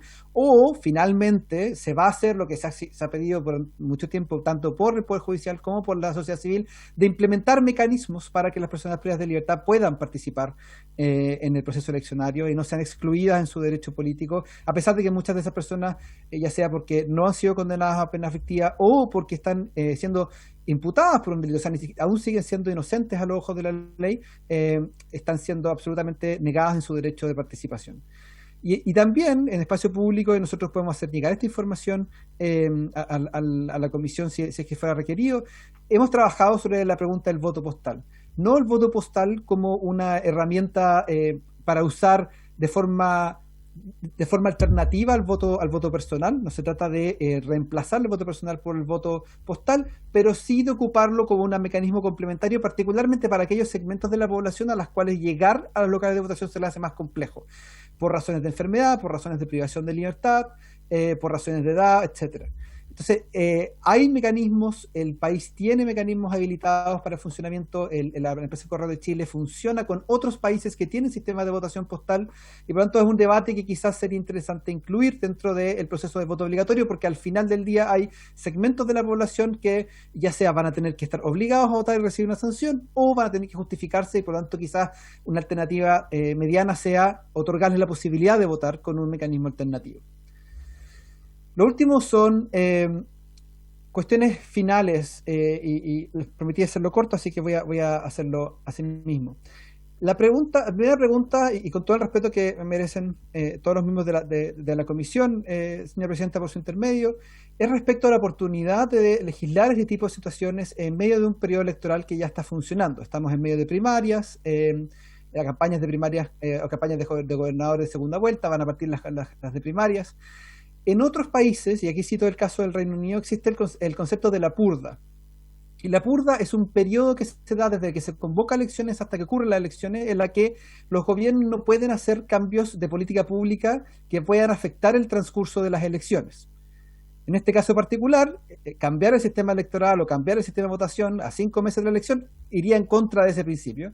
Y hay una pregunta que puede ser interesante, no solamente en el contexto actual, sino también en términos de la discusión constituyente más grande que está ocurriendo, de cuál es la realidad de que se puedan ejercer o que se pueda legislar este tipo de situaciones.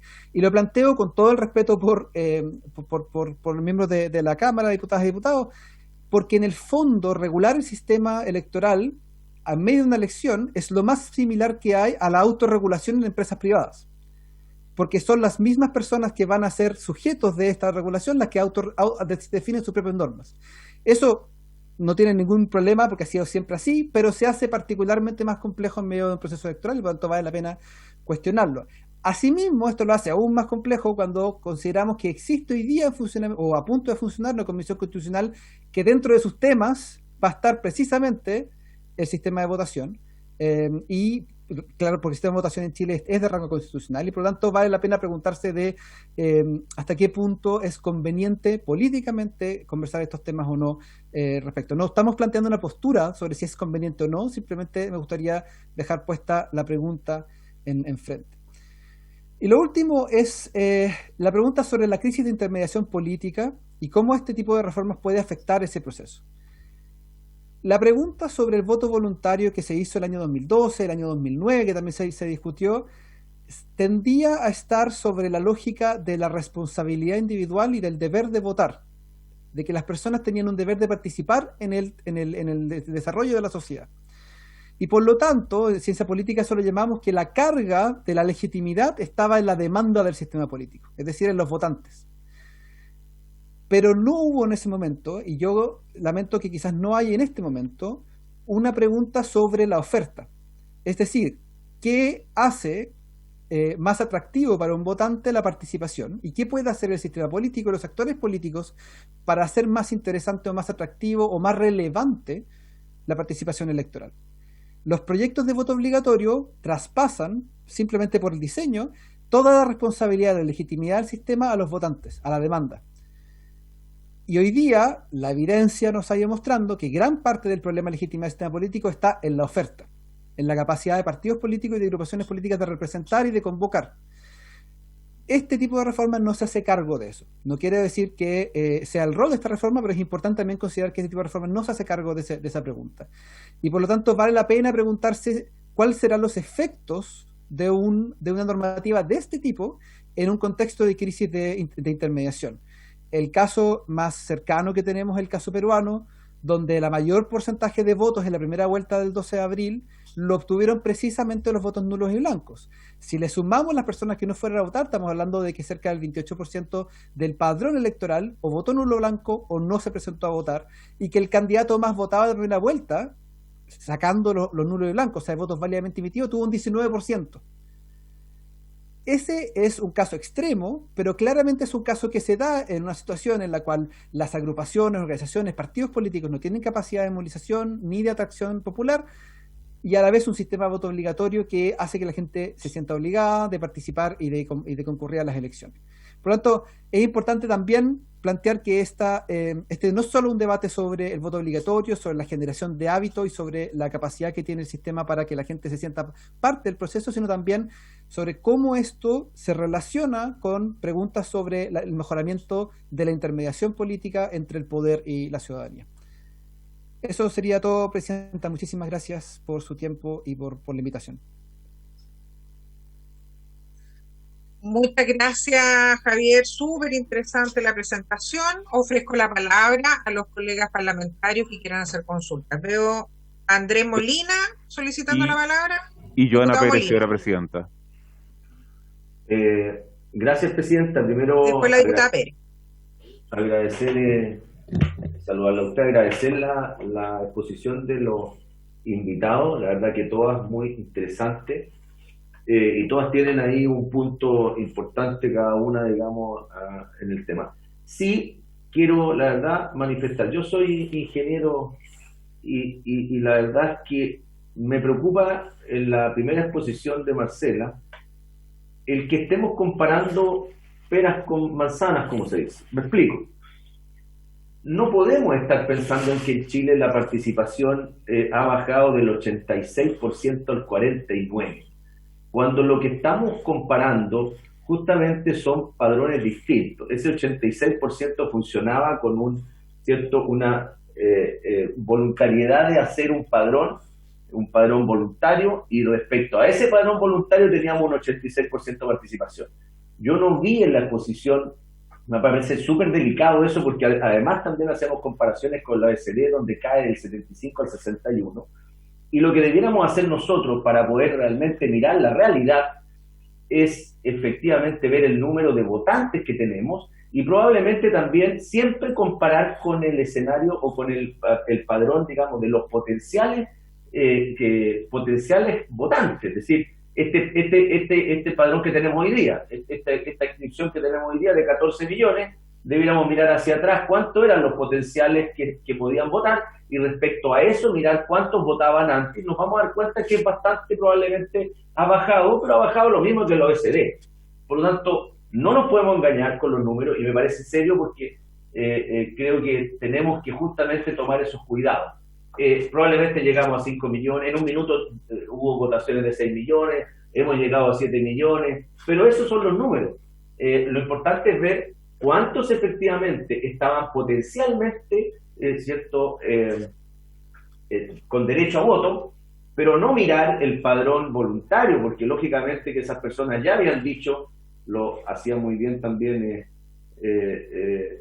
después, digamos, uno de los expositores al final, ¿cierto, Sacarín? Que efectivamente ya hay una voluntad, ya el sesgo está, una vez que cierto se inscriben esas personas. Entonces me parece que ahí, digamos, hay que tener mucho cuidado. No podemos hablar que en Chile bajó del 86% al 49%. Ese es un error, porque efectivamente no es así. Y estamos comparando, insisto, un padrón, el 41 o el 49 tiene respecto justamente a la inscripción, es decir, en la práctica, cierto, el potencial completo, y por lo tanto no estamos haciendo comparaciones reales. Ese punto me parece importante. Lo otro,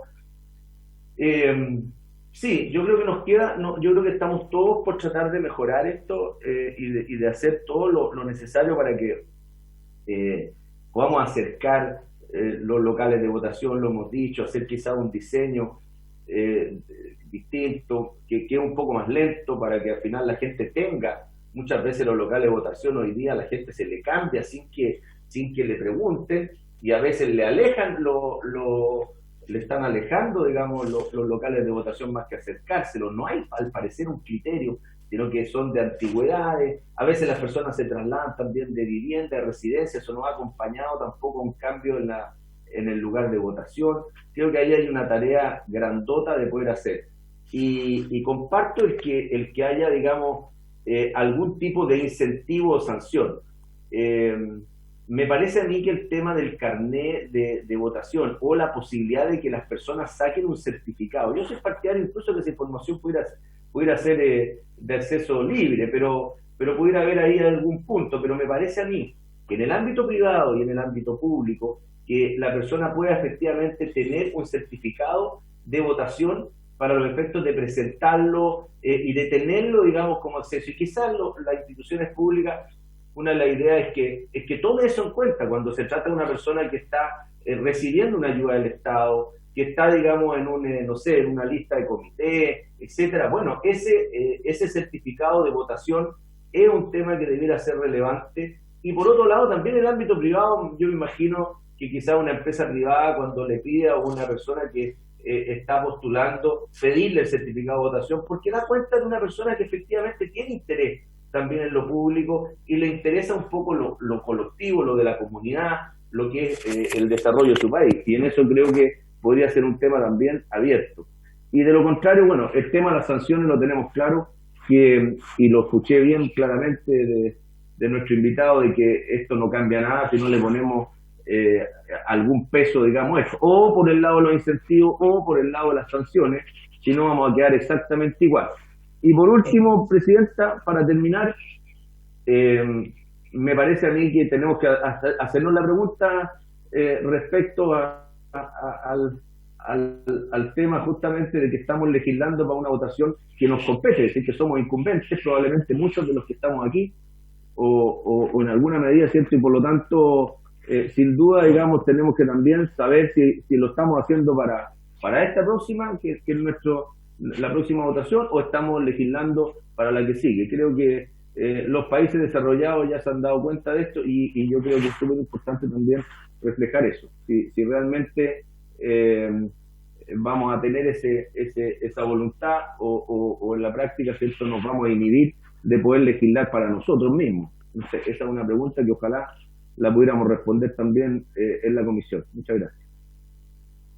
Gracias, diputado Molina. Antes de darle la palabra a la diputada Pérez, el señor subsecretario había pedido la palabra. Don Max Pávez. No, Presidenta, mire, lo que pasa es que nosotros tenemos que, le escribir en el chat, nosotros tenemos que comparecer en una comisión del Senado, entonces yo me quería despedir por ahora de la comisión. Nosotros estamos siguiendo este debate. A lo que a nosotros nos interesa, desde luego, que una discusión como esta aborde todas las aristas para que la reforma quede bien. Nosotros, bueno, no podíamos oponernos, pero no nos parecieron inadmisibles las indicaciones, pero bueno, ya está. Y lo más importante en el fondo es que ya sea cual sea el resultado de la votación, quede consistente. Yo creo que el peor negocio para la democracia nuestra es que nos quede un sistema de voto obligatorio que no termina siendo tal porque no están los respectivos incentivos, es decir, sanciones, o que la gente no se pueda desinscribir. O sea, que tiene que haber un sistema en el fondo que exista la capacidad de poder, bueno, porque así como está la reforma constitucional planteada, lo que está pasando es que hay un sistema electoral público que va a inscribir a todas las personas y todas van a tener que votar, salvo las que tengan 75 años, tengan alguna discapacidad. Y ese formato queda raro, porque hoy día no se puede uno desinscribir de los registros electorales. Entonces, esas pequeñas inconsistencias nos parece que tienen que ser abordadas. Pero como le decía, nosotros encantados de poder dar nuestra opinión con más calma en otra oportunidad, o al menos acompañar la votación. Y ahora quería excusarme porque tenemos que ir a un tema de postnatal al Senado. Y no se podía.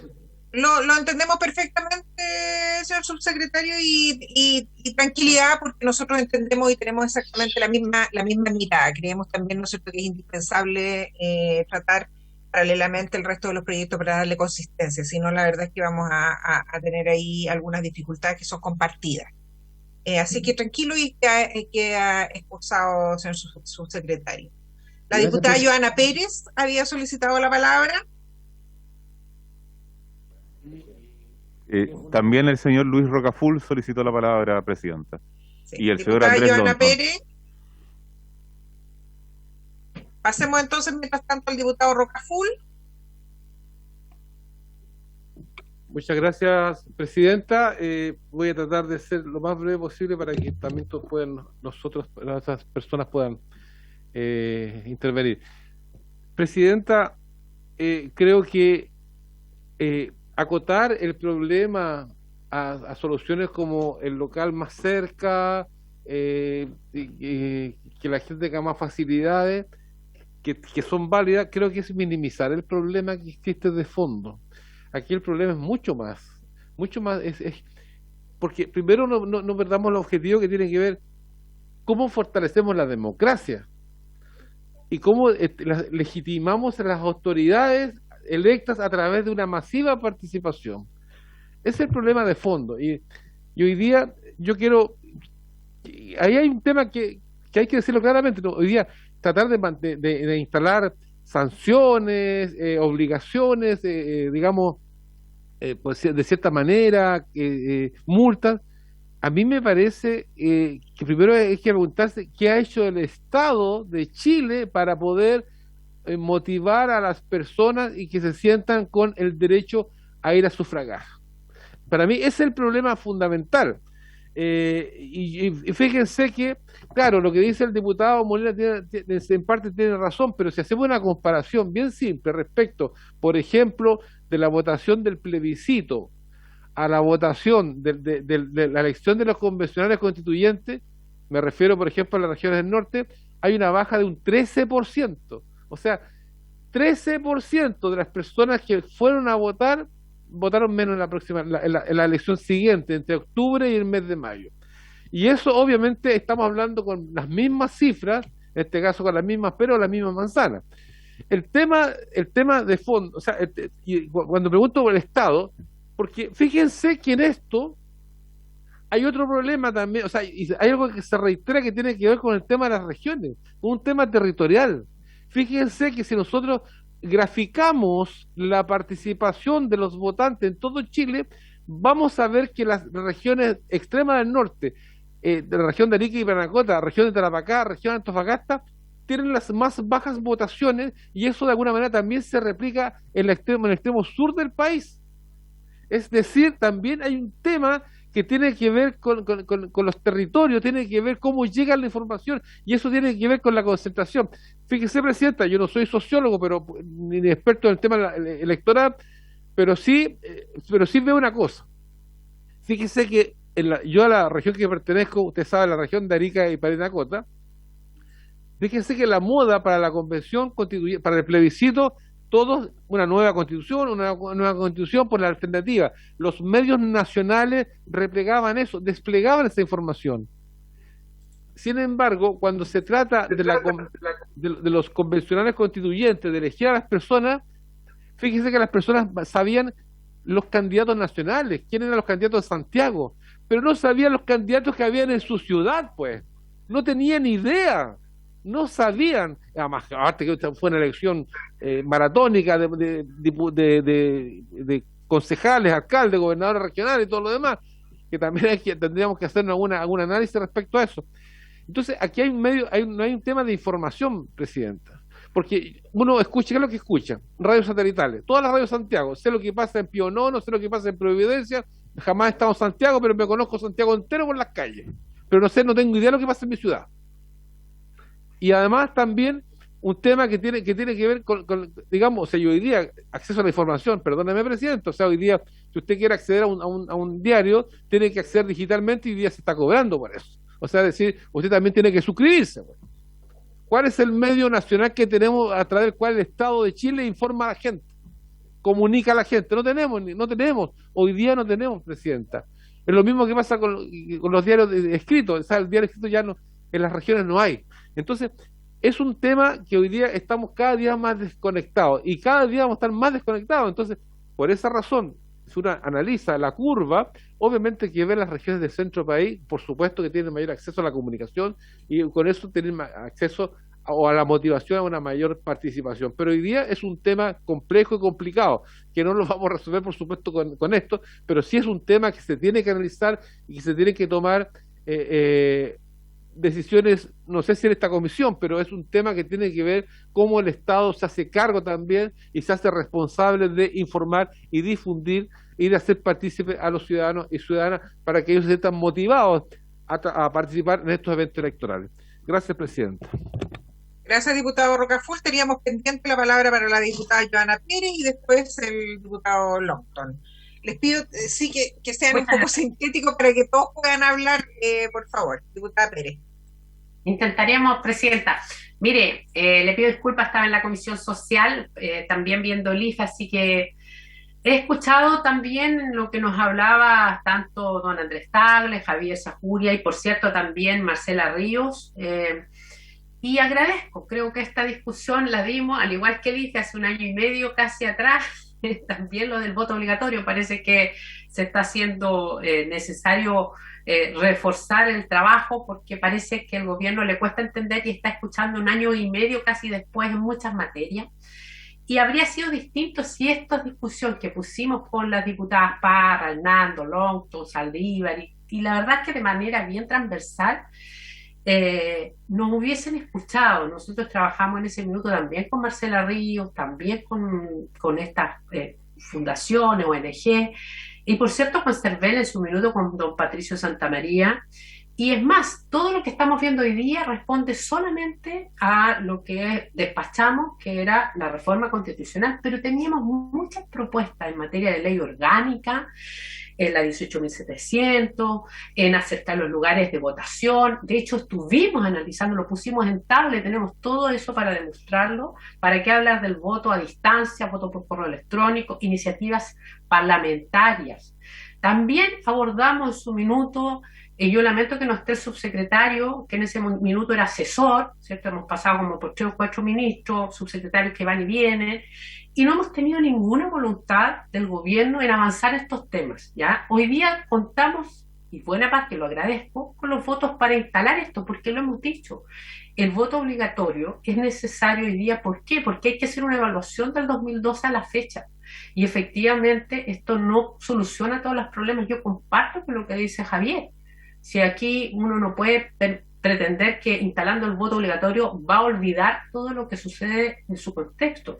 Aquí se necesita primero, por ejemplo, implementar la ley 20.911, que desde el año 2016, que es la ley de educación cívica, no se implementa. Y yo no sé ahí qué mea culpa hace el CERVEL, por ejemplo, en ser el órgano del servicio electoral y no pedirle al gobierno, ¿cierto?, que puedan ir implementando esta ley que habla desde la edad preescolar, la educación, ¿cierto?, lo que es la educación cívica. Y discúlpeme que lo increpe y no lo hago de manera sin respeto, don Andrés, pero creo mucho en el CERVEL. Entonces, me parece que dejarlo al arbitrio de un ministerio que no lo implementa en casi 5 o 6 años, estamos perdiendo tiempo de formar a la educación, formar, ¿cierto?, a niños, niñas, adolescentes, en derechos humanos, en ciudadanía, en todo lo que necesitamos hoy día para fortalecer la democracia, porque necesitamos ciudadanos. Hoy día tenemos habitantes. Quien no ejerce su derecho al sufragio, ¿cierto?, sus derechos políticos, no son ciudadanos y ciudadanas. Entonces, si no nos interesa a nosotros formar ciudadanos, creo que estamos perdiendo un gran espacio ahí. ¿Por qué? Porque además esto va ligado, por ejemplo, a la elitización del voto. Veamos las comunas más adineradas y las comunas más vulnerables, que no tienen acceso a entender que las decisiones se toman en un colectivo y que ese colectivo también tiene deberes, derechos, pero por cierto también, si están todos incluidos, la política pública se mejora, los recursos públicos, incrementamos más participación ciudadana, y creo que hay un todo. Esta comisión no se ha quedado solo en instalar el voto obligatorio, tenemos una infinidad de proyectos, y lo hemos hecho con muchas de estas organizaciones que hoy día nos acompañan, y con otras. Entonces, de verdad, creo que esto es el primer paso, pero hay muchos otros, como el transporte gratuito, que fuimos nosotros que instalamos, que para los 2 días de votación del plebiscito, con esto termino, Presidenta, los 2 días de votación, las últimas mega 4 elecciones, nosotros instalamos que el gobierno, si quería 2 días, tenía que ampliarlo, ¿cierto?, con transporte gratuito, al menos donde ya contábamos anteriormente. Entonces, de verdad que siento como una desazón porque todo esto lo hemos analizado. Hoy día lo que resta es despachar este proyecto, las multas, las otras formas las podemos ver en la ley 18.700, pero lo que no me parece es que se hayan ingresado las mismas indicaciones, vimos la misma discusión y estas indicaciones que se ingresaron en reforma constitucional no vienen al caso. tenemos que analizarlo la próxima semana, este mismo día jueves, diputada Lux, si usted gusta, o los que presentaron, para poder mejorar esas propuestas, sin duda. Así que solo agradecer lo que ha dicho Marcela, pero también a mí me interesa cómo ustedes analizan qué es lo que pasa cuando en Chile no se implementan las leyes. Nosotros lo hemos pedido, hemos oficiado al Ministerio, y creo que ahí hay un abandono de deberes del Ministerio de Educación. Gracias, Presidenta, he dicho. Gracias, diputada Pérez. Diputado Longton. Gracias, Presidenta. Voy a tratar de ser breve. Yo tengo algunas dudas respecto a lo que tiene que ver, bueno, yo creo que todos ya hemos dado nuestra argumentación respecto al voto obligatorio, lo vimos ahora, lo vimos hace un año y medio, como dijo por su intermedio la diputada Pérez, como un déjà vu esto, pero la verdad es que yo me quiero detener en el tema, en dos temas en específico, uno que tiene que ver con las sanciones y el otro que tiene que ver con la propuesta de desinscripción voluntaria del registro de inscripción automática.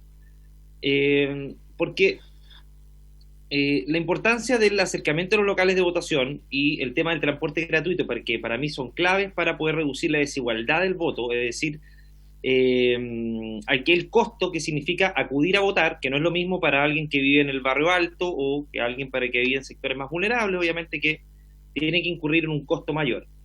Esos dos elementos son súper importantes para efectos de poder corregir aquello y que la sanción o el incentivo tenga mayor coherencia con el fin buscado, porque obviamente que si una persona no tiene transporte gratuito o no tiene local de votación cercano a su hogar, obviamente que el costo en relación al beneficio que puede obtener respecto a la elección es mucho mayor, porque significa un costo monetario del cual no tiene o no dispone, o que tiene que poner para un bien esencial quizás. No así alguien que tiene los medios efectivamente para poder acudir a votar. Entonces, teniendo eso como premisa, que me parece muy importante para efectos de poder avanzar en lo que tiene que ver con los incentivos y las sanciones, primero tiene que ver con las sanciones. Acá discutimos largamente lo que tiene que ver con los juzgados de policía local y las sanciones, cómo no se aplicaban precisamente por la dificultad para aquello.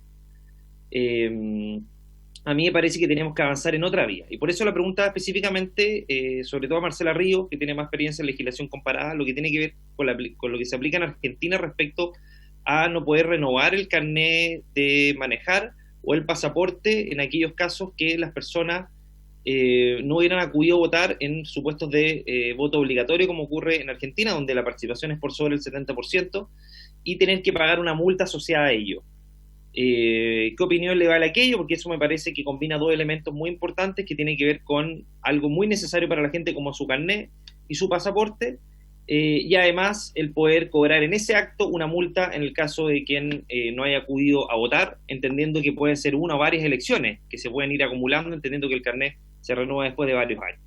¿Qué opinión le merece aquello? Y lo otro que tiene que ver con la desinscripción voluntaria, y eso va específicamente el director de CERVEL, Andrés Tagle, que yo sé que le gusta el voto voluntario, pero yo sé que aquí no sé si nos podrá ayudar respecto a entender aquello, porque el poder inscribirse en un periodo acotado yo tengo dudas, pero podría combinar los elementos de la voluntariedad con la obligatoriedad, es decir, no sancionar en aquel que no va a votar, pero dándole un periodo acotado de poder inscribirse previo a la elección. Entonces, de alguna manera, combinamos esa inscripción automática que está operando hoy día y no hacer coactivo o imperativo el poder acudir a votar si es que la persona previsoriamente en vez de una justificación que está establecido en la ley, hoy día lo ampliamos a la universalidad y le decimos, ¿sabes qué? En este periodo acotado usted puede desinscribirse y no ir a votar. Es decir, podríamos acomodar la norma como estaba anteriormente, en que en vez de justificaciones, la justificación la hacemos universal, pero en un periodo acotado.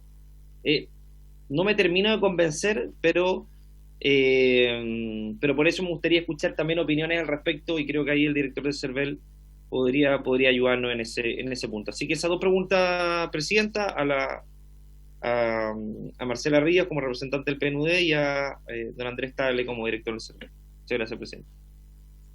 Ok, diputado Longton, le damos la palabra entonces a la señora Marcela Ríos y después a don Andrés Tagle, porque ya estamos a puertas, ¿no es cierto?, nos quedan alrededor de 14 minutos antes de cerrar la sesión. Sí, muy breve. Yo quiero recalcar que la evidencia internacional respecto de la implementación de voto obligatorio no es blanco y negro respecto de cómo funcionan. O sea, quiero reiterar que no hay una relación causal que uno pueda determinar que solo hacer un cambio y aplicar sanciones va automáticamente a generar un resultado en materia de participación.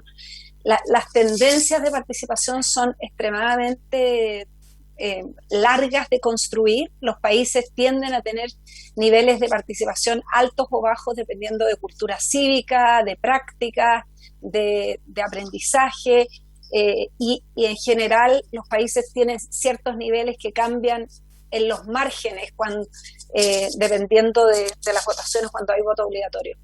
Y en esto quiero reiterar lo que decía. Hay una gran cantidad de países que tiene voto obligatorio, que no aplica sanciones formales o que ha ido desistiendo de aplicar sanciones, y donde se plantea el voto obligatorio como un tema normativo, simbólico, como una declaración del Estado respecto de las obligaciones de los ciudadanos y ciudadanas de participar en comunidad, que es relevante, no es irrelevante. En política también la simbología es central, y hay países y democracias que funcionan bien, que tienen voto obligatorio sin sanciones. Yo les quiero recomendar, se los voy a poner acá en el chat, diputado Longton, hay una breve reseña de voto, no tengo chat, ¿o sí? No. Pero ahí se los mandaré al secretario por mensaje. Hay una breve discusión del voto obligatorio en la página de IDEA Internacional, que es donde están todos los datos de participación, y hay un detalle de la aplicación de sanciones, donde pueden ver que hay muchos países donde existe el voto obligatorio sin sanciones, y que funcionan y que tienen niveles de participación bastante más altos que los de Chile. Yo creo, y esto más allá, digamos, de la dimensión formal de diseño institucional, que en este momento, considerando también que se está en medio de un ciclo electoral, y que todavía tenemos muy altos niveles de desconfianza en la política formal, y que estamos en un proceso constituyente que es una ventana de oportunidad en materia de reconstruir esa relación entre la política y la ciudadanía, que quizás debería tomarse un enfoque, digamos, de paulatino, digamos, de reconstrucción del voto obligatorio, y no aplicar sanciones drásticas en este momento en medio de un proceso electoral y un proceso constituyente. Dejar un espacio a la constituyente para que discuta si quieren volver a introducir sanciones, pero creo que un paso simbólico de cambiar sería de todas maneras útil. No me parece pero yo creo que ahí el CERVEL debe tener una posición más clara. Creo que ha sido un gran avance para el país pasar a la inscripción automática.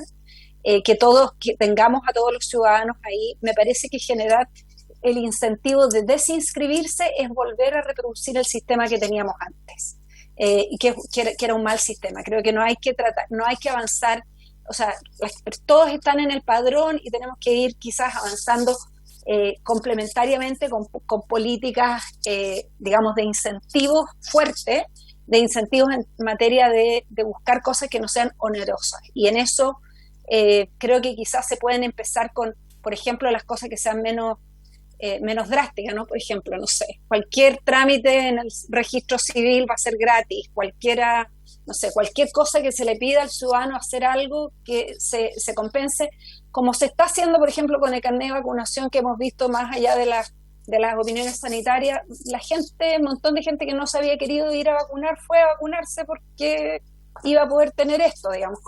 Pensemos en mecanismos de esa naturaleza. Y sí quisiera referirme al comentario del diputado Andrés Molina.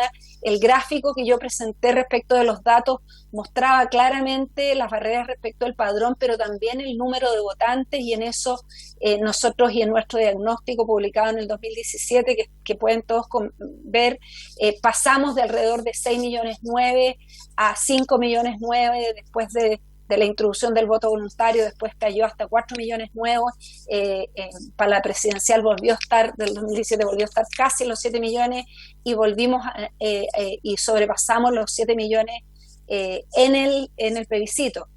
El estándar de comparación con la OECD, con el mundo, con América Latina, es respecto de la población en edad de votar. Es la medida y el indicador internacional, es la que se usa en todas partes, no hay otro indicador, por lo tanto acá no estamos comparando peras con manzanas. Este es un estándar, digamos, de análisis de todo a nivel internacional, que es el único que tenemos, y efectivamente en algunos países la edad de votar es distinta, digamos, ¿no? En algunos es los 16, en otros los 18, pero lo que se toma es votos emitidos respecto de la población en edad de votar, legalmente aceptada la edad de votar. Eso, y voy a, Presidenta, enviar la presentación con los links también para que quienes quieran consultar cualquiera de los estudios y los datos puedan tenerlos disponibles. Muchísimas gracias. Muchas gracias, Marcela. Don Andrés Tagle. Gracias, Presidenta. A ver, primero me quiero referir un poco a la desinscripción. Sí, es una posibilidad. Obviamente, en un esquema así, una persona podría solicitarlo y nosotros podríamos darlo de baja, o sea, que lo solicite presencialmente o por clave única. Pero me preocupan las consecuencias legales de ese procedimiento. O sea, primero, sigue siendo un ciudadano con derecho a sufragio porque no tiene derecho a sufragio. Y la ciudadanía con derecho de sufragio es postularse a cargos de elección popular, el inscribirse en partidos políticos, etcétera. Ahí viene una linda pregunta. ¿Cómo queda él respecto a la carga pública de ser vocal de mesa, por ejemplo? O sea, quedaría exceptuado de esa carga pública respecto de los demás. Nosotros a todo esto tenemos serios problemas también con la obligatoriedad de la carga pública de ser vocal de mesa. O sea, todo el mundo nos felicita con la última elección, pero la sacamos adelante con 3,4 vocales por mesa. No nos gusta. Estamos en el límite de bajar de los 3 y que al final las mesas no pueden funcionar. Tengo serias dudas de la elección del 13 de julio próximo, si van a llegar los vocales, con la baja convocatoria que uno en general ve, que se traduce también en una baja convocatoria de vocales. Tenemos serias dudas de que podemos parar las mesas en esa elección con los mismos vocales que tuvieron que estar como hasta las 5 de la mañana, en algunos casos del día 16 de mayo pasado. Y esperemos que lleguen. Si no llegan a esa segunda vuelta, van a tener serios problemas. Entonces, ojo con la desinscripción en términos más bien de los efectos legales que los efectos prácticos. Ahora, obviamente, tiene que tener una reconsideración, que la persona se pueda volver a inscribir, porque parte de su derecho, ¿no es cierto?, ciudadano, por así decir, el poder ejercer el derecho a sufragio. Pero hay que estudiarlo muy bien en qué cosas le quedan prohibidas y qué cosas le quedan obligatorias a esas personas. Ahora se mencionó lo de la educación cívica, la diputada Joana Pérez. Nosotros hacemos bastantes esfuerzos. Vean, por favor, nuestra página web en lo que se trata de formación ciudadana y vean toda la documentación y plantillas y guías que existen para estudiantes, para profesores, para ciudadanos. En el caso de los profesores, nosotros lo separamos en parvularia, en media y en básica. Verdaderamente ahí están las clases o todas las guías de las clases que puede tener un profesor de educación media para enseñar educación cívica. Y además estamos haciendo permanentemente cursos de perfeccionamiento online, hoy día, digamos, a profesores que se inscriben con mucho éxito, etcétera. O sea, somos los principales formadores de profesores de educación médica y los principales generadores de material para la educación cívica en Chile, y todo eso lo pueden comprobar en la página web. Así que no estamos no haciendo la pega que se nos encarga, yo creo que al revés y con bastante esfuerzo, ¿ya? Y yo quisiera referirme a dos cosas que se mencionaron. O sea, bueno, del voto anticipado, el CERVEL siempre ha sido partidario, lo conocen en esta comisión. Hemos dicho siempre que queremos un voto anticipado que dure incluso una semana, que sea una semana anterior a la otra, a la de la votación, que sea, o sea, que haya un espacio de separación entre los dos, que las personas se inscriban en una primera etapa para votar anticipadamente por las dificultades que pueden planificar, y eventualmente después de una evaluación se puede llegar a una cosa sin inscripción, pero obviamente hay que ir implementándola de a poco. En cambio, no hemos negado al voto postal, no nos hemos negado primero porque el correo es una cosa que se bate en retirada en todo el mundo, ¿verdad? Es una tecnología en desuso. Hoy día se mandan mail, no se mandan cartas. Y las empresas de correo están con serios problemas económicos, están vendiendo su edificio en Chile, tienen déficit. Correo no nos presta servicios adecuados a nosotros hoy día en lo que son funciones de trasladar cajas de votación a los locales, de las vueltas, de las actas. Hay serias quejas del Tribunal Calificador de elecciones por el acta, de su copia del acta de cada mesa que le tiene que llegar por correo desde los locales de votación, etcétera, etcétera. Correo no puede mandar correos certificados como a la ruralidad de Chile, que más o menos afecta como el 30 o 35% del territorio del país, ¿ya? O de nuestras cartas. Entonces, señores, esta es una tecnología que va desapareciendo en el mundo entero, quizás cambiándose por encomienda, ¿ya? Pero la carta es algo que va a quedar obsoleto, digamos, hagámonos de esa realidad. Entonces no pensemos en una tecnología que va en retirada, ¿ya? Ahora, se mencionaba pasar el voto padrón, o sea, el padrón electrónico, esa, en mi opinión, son palabras mayores, pero que hay que explorar en Chile, ¿ya?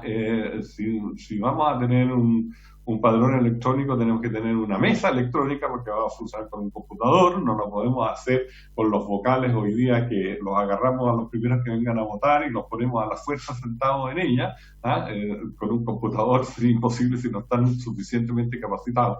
Pero sí, podemos avanzar y podemos llegar hasta eventualmente, y aquí hablo más por opinión personal, porque no hay una mayoría del Consejo muy favorable, aunque hay personas muy favorables hacia el padrón electrónico, pero podemos llegar hasta un voto electrónico presencial, no estoy hablando de Internet en máquina, como por ejemplo lo tiene Brasil, digamos, ya que una de las tres democracias más grandes del mundo, ya que son India, Estados Unidos y Brasil, tienen, en términos de electores, me refiero, tienen voto electrónico en el fondo en computadores, ya se vota en computadores, presencialmente, pero en computadores, y eso obviamente involucra una concepción de una mesa distinta, un padrón distinto, etc. Y permite, por ejemplo, que la persona pueda votar en cualquier parte. El problema del domicilio es una cosa que se elimina rápidamente, ni hablar de la actualización de los padrones cuando es electrónica, digamos. Entonces, sí, podemos. Sería interesante que en Chile si tuviéramos esa discusión de alto nivel de cómo de alguna manera modernizamos o no nuestro sistema de cédula única, ¿ya? Que a ver, viene del año 50 aproximadamente, de la década de los 50. Tenemos estas sábanas con 100 personas. Yo no sé, cuando tengamos 200 candidatos, imagínense cómo va a ser el voto, va a ser una cosa imposible. Y tenemos un 20 y tanto % de las actas descuadradas porque los vocales no las suben correctamente, o sea, 20, 25 en las elecciones con muchos candidatos. O sea, parecemos que estamos bien, pero no estamos bien, ¿ya? Y yo creo que es para pensar mejor nuestro sistema electoral con tecnología. Gracias, don Andrés. Fue exacto para terminar, porque acaba de vencer el plazo de la sesión. Yo quisiera poder darle la palabra a todos, pero la verdad es que ya no se nos acortó el tiempo, pero vamos a tener la posibilidad de seguir discutiendo estos temas el día miércoles a las 3 de la tarde. Agradecerle muchísimo a Marcela Ríos, a don Andrés Tagle, a Espacio Público a través de Javier Sajuria, que ha sido muy buenos aportes que hoy día nos han entregado. Esperamos sus presentaciones, los links que queremos leer mucho. Y nos encontramos entonces en la sesión de Gobierno Interior el día miércoles a las 3 de la tarde.